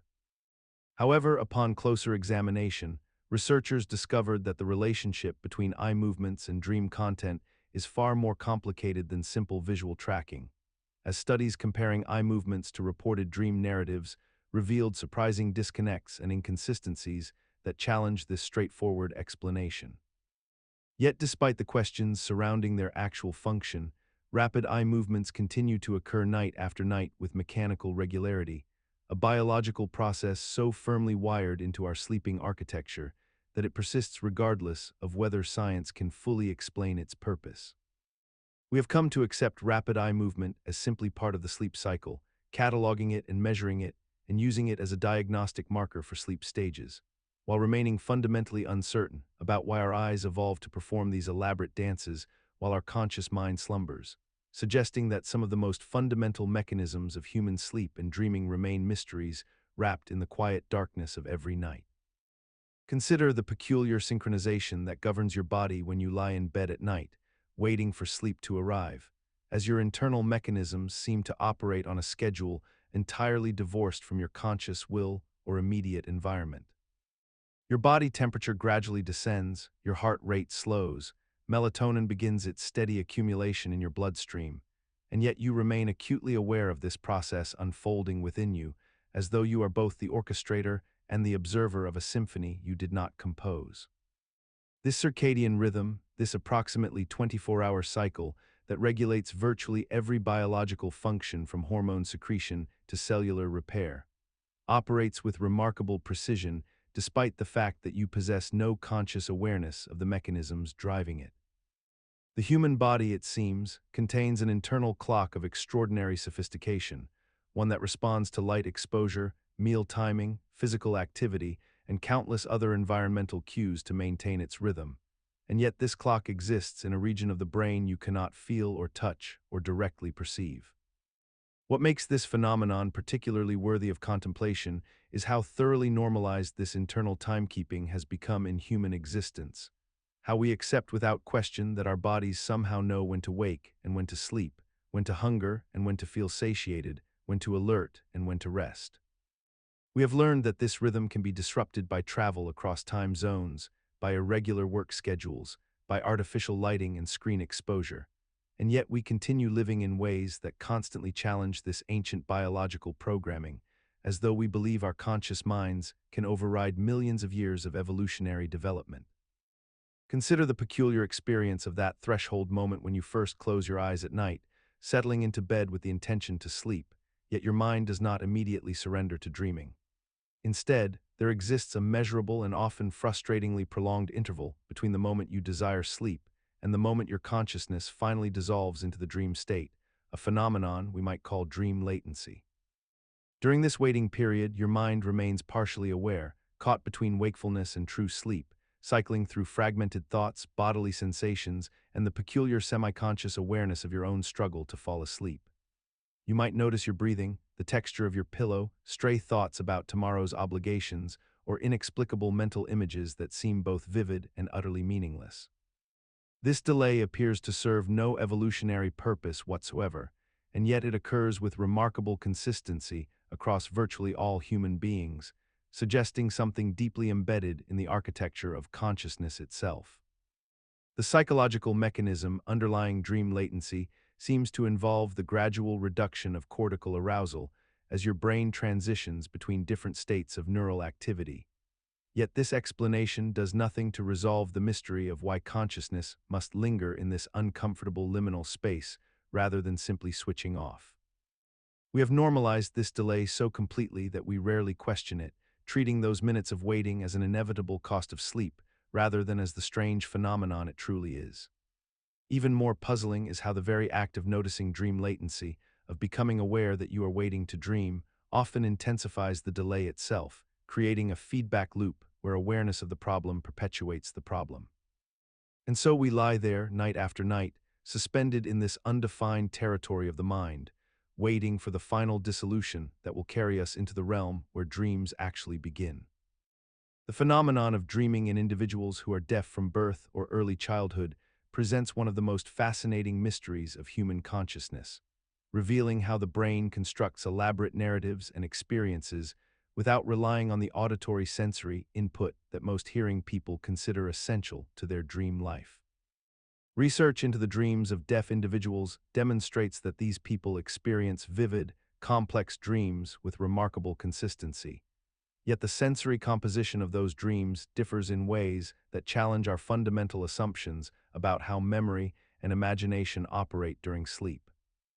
Deaf dreamers report that their nighttime experiences are rich with visual imagery, spatial relationships, and tactile sensations that often compensate for the absence of sound, creating dream worlds that are no less immersive or emotionally resonant than those experienced by hearing people. The brain appears to construct these alternate sensory landscapes automatically, filling spaces where auditory information would typically exist with enhanced visual detail, motion, spatial awareness, and sometimes even representations of sign language and gesture that carry the communicative weight that spoken or heard language would in a hearing person's dream. What makes this phenomenon particularly puzzling is that the deaf brain does not experience deprivation or incompleteness in its dream state, suggesting that consciousness itself is fundamentally flexible in how it assembles experience, and that our waking sense of what constitutes a complete sensory reality may be largely constructed rather than inherent to the nature of dreaming itself. The mechanisms underlying this adaptation likely involve neural plasticity and the remarkable capacity of the brain to rewire itself in response to sensory absence. Yet the precise way in which this reorganization manifests during REM sleep remains incompletely understood by neuroscience. Consider the peculiar phenomenon of sensory dreams, wherein the sleeping mind constructs elaborate landscapes and scenarios populated by vivid tastes, textures, scents, and physical sensations that feel entirely authentic while you experience them, yet dissolve into vague impressions upon waking. You might dream of biting into a ripe peach and genuinely taste the sweetness and acidity, or feel the warmth of sunlight on your skin so convincingly that you instinctively shift your body, only to realize moments later that you remain beneath blankets in complete darkness. The sensory richness of these dreams rivals and sometimes surpasses the sensory experiences of waking life, with your brain generating these phantom sensations through neurological activation patterns that mirror the pathways used during actual sensory perception. When you dream of texture, your sensory cortex fires in ways nearly identical to how it would fire if your fingertips genuinely brushed silk or sandpaper. And when you taste imaginary food, your gustatory processing regions activate with remarkable specificity. The mechanism behind this phenomenon involves your brain's remarkable ability to activate sensory regions without any actual external stimulus, essentially creating convincing hallucinations that your conscious mind fully accepts and believes.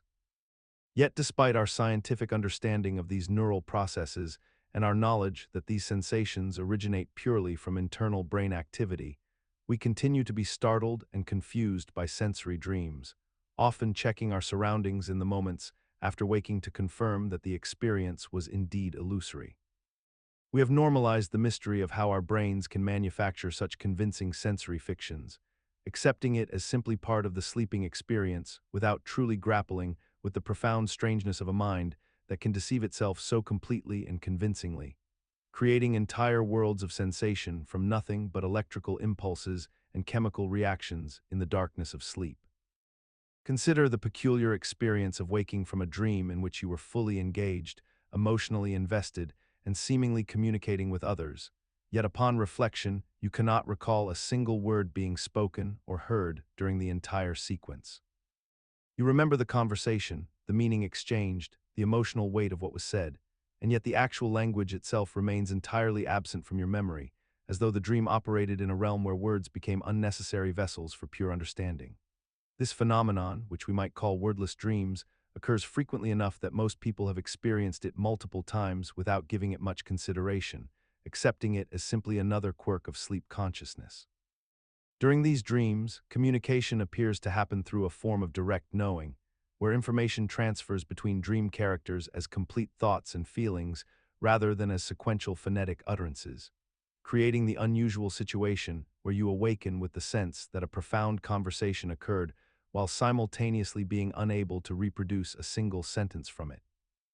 The mechanism underlying this peculiar state likely relates to how the sleeping brain processes language centers differently than the waking mind does, with the language production and comprehension areas of the brain showing reduced activation during REM sleep compared to wakefulness, while simultaneously the emotional and social processing centers remain highly active, creating a cognitive environment where meaning and connection feel complete even as the linguistic framework supporting such exchange lies dormant. Throughout human history, there have been documented instances where multiple unrelated individuals report experiencing remarkably similar dreams during the same night or within the same period, despite having no prior communication or shared context that would logically explain such synchronicity. These collective dreams often emerge across different geographic locations, different cultures, and different demographic groups, yet the imagery, themes, and emotional content remain strikingly parallel. During significant historical events such as wars, natural disasters, or periods of widespread social upheaval, researchers and anecdotal accounts have noted increased frequencies of these shared nocturnal experiences, where individuals report dreams of darkness, falling, water, or symbolic figures that appear consistent across their separate accounts. The psychological explanation typically centers on the concept of the collective unconscious, a theory suggesting that all humans share archetypal patterns and symbolic language that emerges from our species' common evolutionary history and shared existential concerns.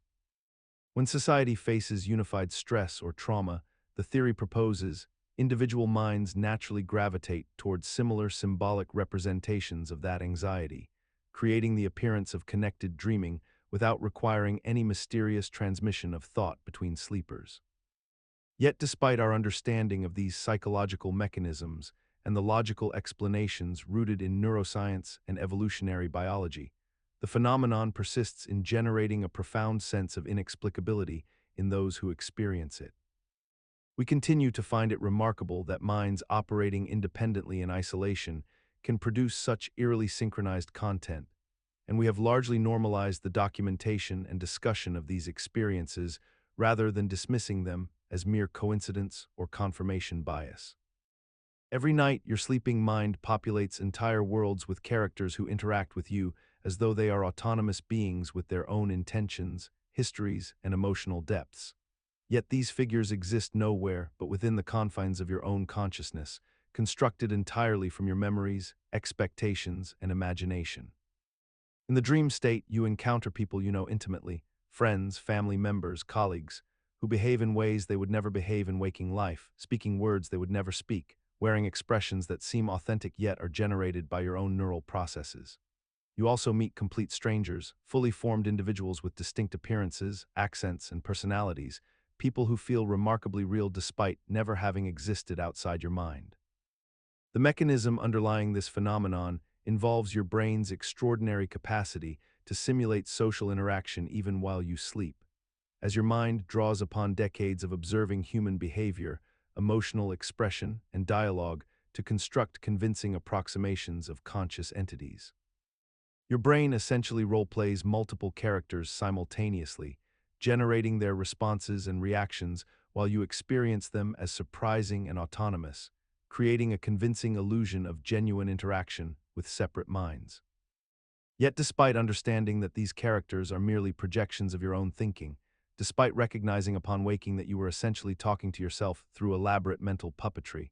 we continue to treat dream characters with the same social engagement we extend to real people, reacting with genuine emotion to their fictional cruelties or kindnesses, feeling authentic hurt or joy based on conversations that never truly involved another consciousness. This remarkable capacity to create convincing alternate minds reveals something profound about how consciousness constructs reality, suggesting that the boundary between self and other, between imagination and perception, remains far more porous than our waking certainty allows us to acknowledge. Have you ever experienced the unsettling phenomenon of dreaming about a person you have never met, yet in the dream they feel entirely familiar to you, as though you have known them for years or perhaps your entire life? You wake with a lingering sense of intimacy with this figure, perhaps even romantic connection or deep trust, despite the fact that upon reflection you can identify no actual person in your waking life that matches their appearance or personality. This is the experience known as strangers within, a peculiar feature of dream consciousness where our sleeping minds generate complete, emotionally resonant relationships with individuals who exist nowhere in our actual existence. The dream stranger often possesses remarkably specific details, a particular way of laughing, a distinctive voice, mannerisms that feel consistent throughout the dream narrative, yet these details are entirely fabricated by your own mind, assembled from fragmentary memories, observed characteristics of real people, and creative synthesis that your conscious mind could never construct with such coherence while awake. The mechanism underlying this phenomenon appears rooted in the brain's extraordinary capacity for generating coherent social simulations during the rapid eye movement stages of sleep. Your mind during dreaming operates with different logical constraints than waking consciousness, allowing it to construct elaborate interpersonal narratives with complete backstories, emotional histories, and intricate details that feel convincingly authentic in the moment. The prefrontal cortex, which manages critical evaluation and reality testing, operates at reduced capacity during REM sleep, while the limbic system and memory networks remain highly active, permitting emotional engagement with entirely fictional social scenarios. What makes strangers within particularly compelling is that your mind does not flag these individuals as invented. Instead, it presents them with the same phenomenological weight as genuine acquaintances, creating the paradox of feeling genuinely connected to someone who has never existed. Consider the peculiar experience of lying awake in the darkness, your mind already 3 days ahead of itself, constructing elaborate scenarios of social rejection, professional failure, or interpersonal conflict that have not yet occurred and may never occur at all. And yet your body responds as though these imagined futures are present dangers deserving of immediate physiological alarm. This phenomenon, which we might call predictive anxiety, represents one of the mind's most paradoxical capabilities: the generation of genuine distress through the contemplation of events that exist only in possibility rather than in reality.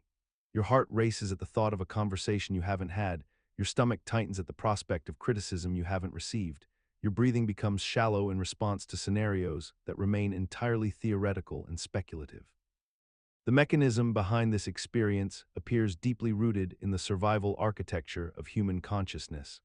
a system designed to scan the horizon for threats and to rehearse responses before danger manifests in concrete form. This predictive capacity, which once served to help our ancestors prepare for tangible environmental hazards, has become dramatically overactive in modern life, firing warnings about social embarrassment or professional setbacks with the same urgency that ancient humans reserved for the approach of predators.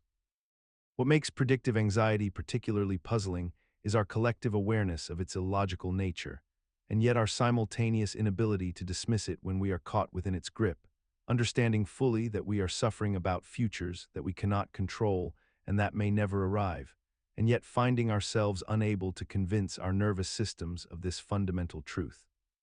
We have come to accept this as a normal component of contemporary existence, a reasonable tax paid for our ability to think and plan, and yet it persists as an unresolved paradox at the heart of human consciousness, a phenomenon that warrants our gentle attention as we drift toward sleep. Have you ever noticed that the same face appears in your dreams night after night, sometimes for weeks or months, belonging to a person you have never actually met in waking life? This phenomenon of recurring faces in dreams represents one of the mind's most persistent and unexplained mysteries, a mysterious visitor who crosses the threshold of your unconscious with such regularity that they begin to feel almost familiar, almost real. The dreamer often finds themselves in conversation with this stranger, observing their expressions, their movements, their particular way of speaking, yet upon waking they cannot place where this person belongs in their actual memory or experience. Some report that the face gradually changes over time, aging or transforming subtly, while others insist it remains perfectly consistent, as though the same individual has been assigned to appear in their dream sequences like a recurring character in an ongoing narrative. The psychological mechanisms attempting to explain this phenomenon suggest that the human brain, during sleep, synthesizes composite faces from thousands of fragments collected throughout our waking lives. We see millions of faces in crowds, in passing, on screens, in photographs, and our brains store these visual impressions in ways we cannot consciously access. During REM sleep, when dreams occur most vividly, the brain may be recombining these disconnected facial elements into new configurations that feel original yet somehow familiar, creating the uncanny impression that we are meeting a specific individual repeatedly rather than witnessing a creation of pure neural recombination. Yet despite understanding this mechanism, the experience persists in feeling deeply inexplicable, as though these faces possess their own agency and intention, returning again and again to meet us in the landscape of sleep, where logic holds less sway than intuition, leaving us to wonder whether we are truly creating these visitors or simply remembering someone we have somehow always known. Have you ever found yourself walking through a familiar building in a dream, only to discover that the layout has fundamentally changed, that rooms connect in ways they never did in waking life, that a doorway leads to an entirely different space than it should, yet nothing about this strikes you as particularly unusual until you wake? This phenomenon, known as shifting rooms, represents one of the most common spatial distortions in the dreaming mind, where architectural logic becomes fluid and mutable, transforming the known world into something that follows dream physics rather than the laws of three-dimensional space. In these dreams, you might enter your childhood home through the front door and find yourself in your current workplace, or walk down a hallway that somehow contains rooms from multiple locations simultaneously, each one accessible and real in the moment, each one feeling entirely appropriate despite their geographical impossibility. The rooms themselves may retain their authentic appearance and furnishings, the details crisp and specific, yet their spatial relationships exist in constant flux, rearranging themselves based on some internal dream logic that your sleeping mind accepts without question. Neuroscientists suggest this occurs because the brain regions responsible for spatial awareness and navigation undergo reduced activity during REM sleep, while regions governing memory and emotion remain highly active, creating a state where familiar places can be retrieved and recombined in ways that ignore physical constraints. The hippocampus, which normally creates coherent mental maps of physical space, operates differently during dreams, allowing memories of distinct locations to overlap and merge without triggering the conscious recognition that something is wrong. Yet despite understanding the neurological basis for this phenomenon, we continue to experience these shifting rooms with genuine acceptance while dreaming, moving through impossible architecture as though it were perfectly natural, only to wake and marvel at how our minds created such elaborate spatial contradictions. Consider the peculiar experience of lying in bed at night, your mind preparing for sleep, when suddenly every sensation becomes impossibly acute and demanding of your attention. The texture of the sheets against your skin, which moments before registered as barely noticeable, now feels intensely present, almost abrasive, demanding acknowledgement with each micromovement. The ambient sounds in your environment, the distant hum of the refrigerator, the barely perceptible creaking of the house settling, the faint traffic from miles away, all converge into a symphony of intrusion that feels impossible to ignore. Your body becomes a landscape of sensations. The pressure of your head on the pillow, the weight of blankets, the temperature of the room, the rhythm of your own breathing, all competing for your conscious awareness simultaneously. This phenomenon, wherein the dreaming mind becomes hypersensitive to the very stimuli that should fade into unconsciousness, represents a curious inversion of what sleep should accomplish. The mechanism underlying this experience relates to how the brain processes sensory gating during the transition to sleep. Normally, the thalamus acts as a filter, dampening irrelevant sensory information so that consciousness can narrow its focus and allow rest to occur. However, during certain states of drowsiness, this filtering becomes compromised or paradoxically amplified, causing the mind to become exquisitely aware of signals it should suppress. The evolutionary purpose remains unclear, yet the experience persists with remarkable consistency across populations.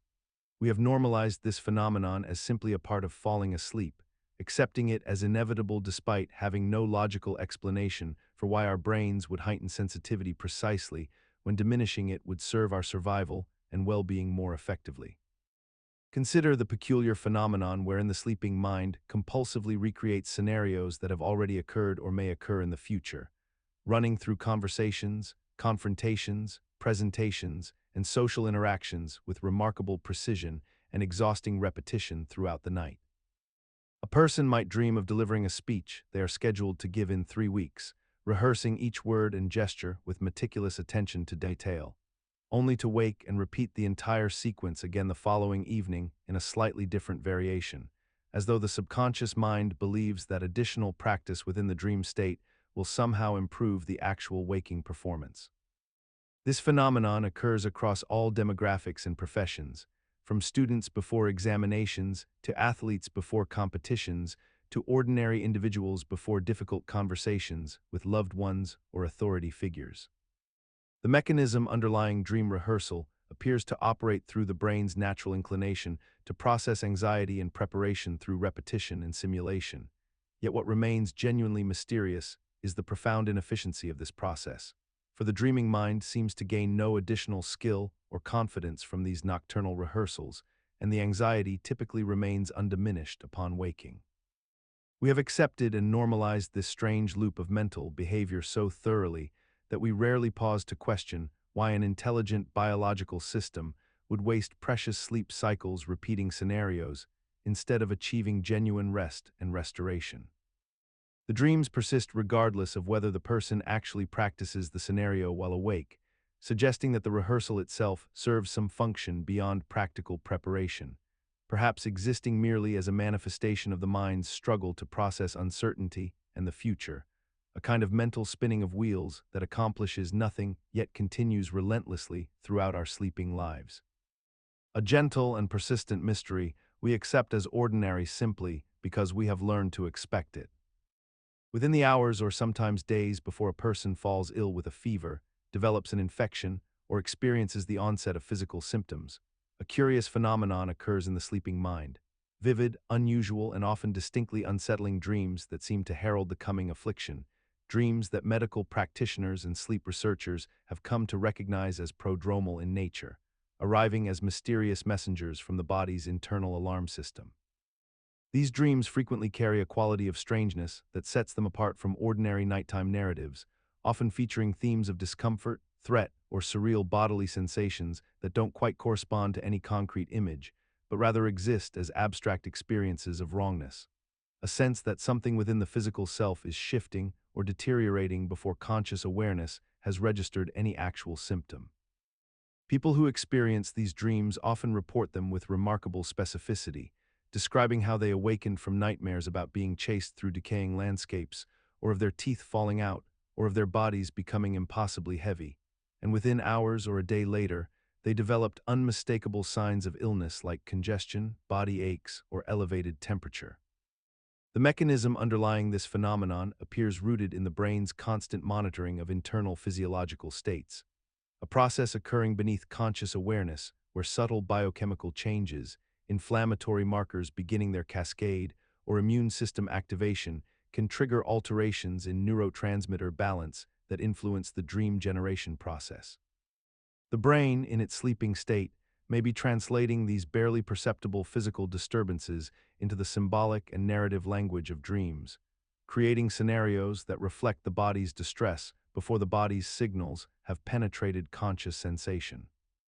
As consciousness begins to slip away and the boundary between wakefulness and sleep grows increasingly permeable, many people experience what researchers call twilight imagery, a phenomenon wherein the mind generates vivid, often abstract visual sequences that feel neither fully dreamed nor consciously constructed.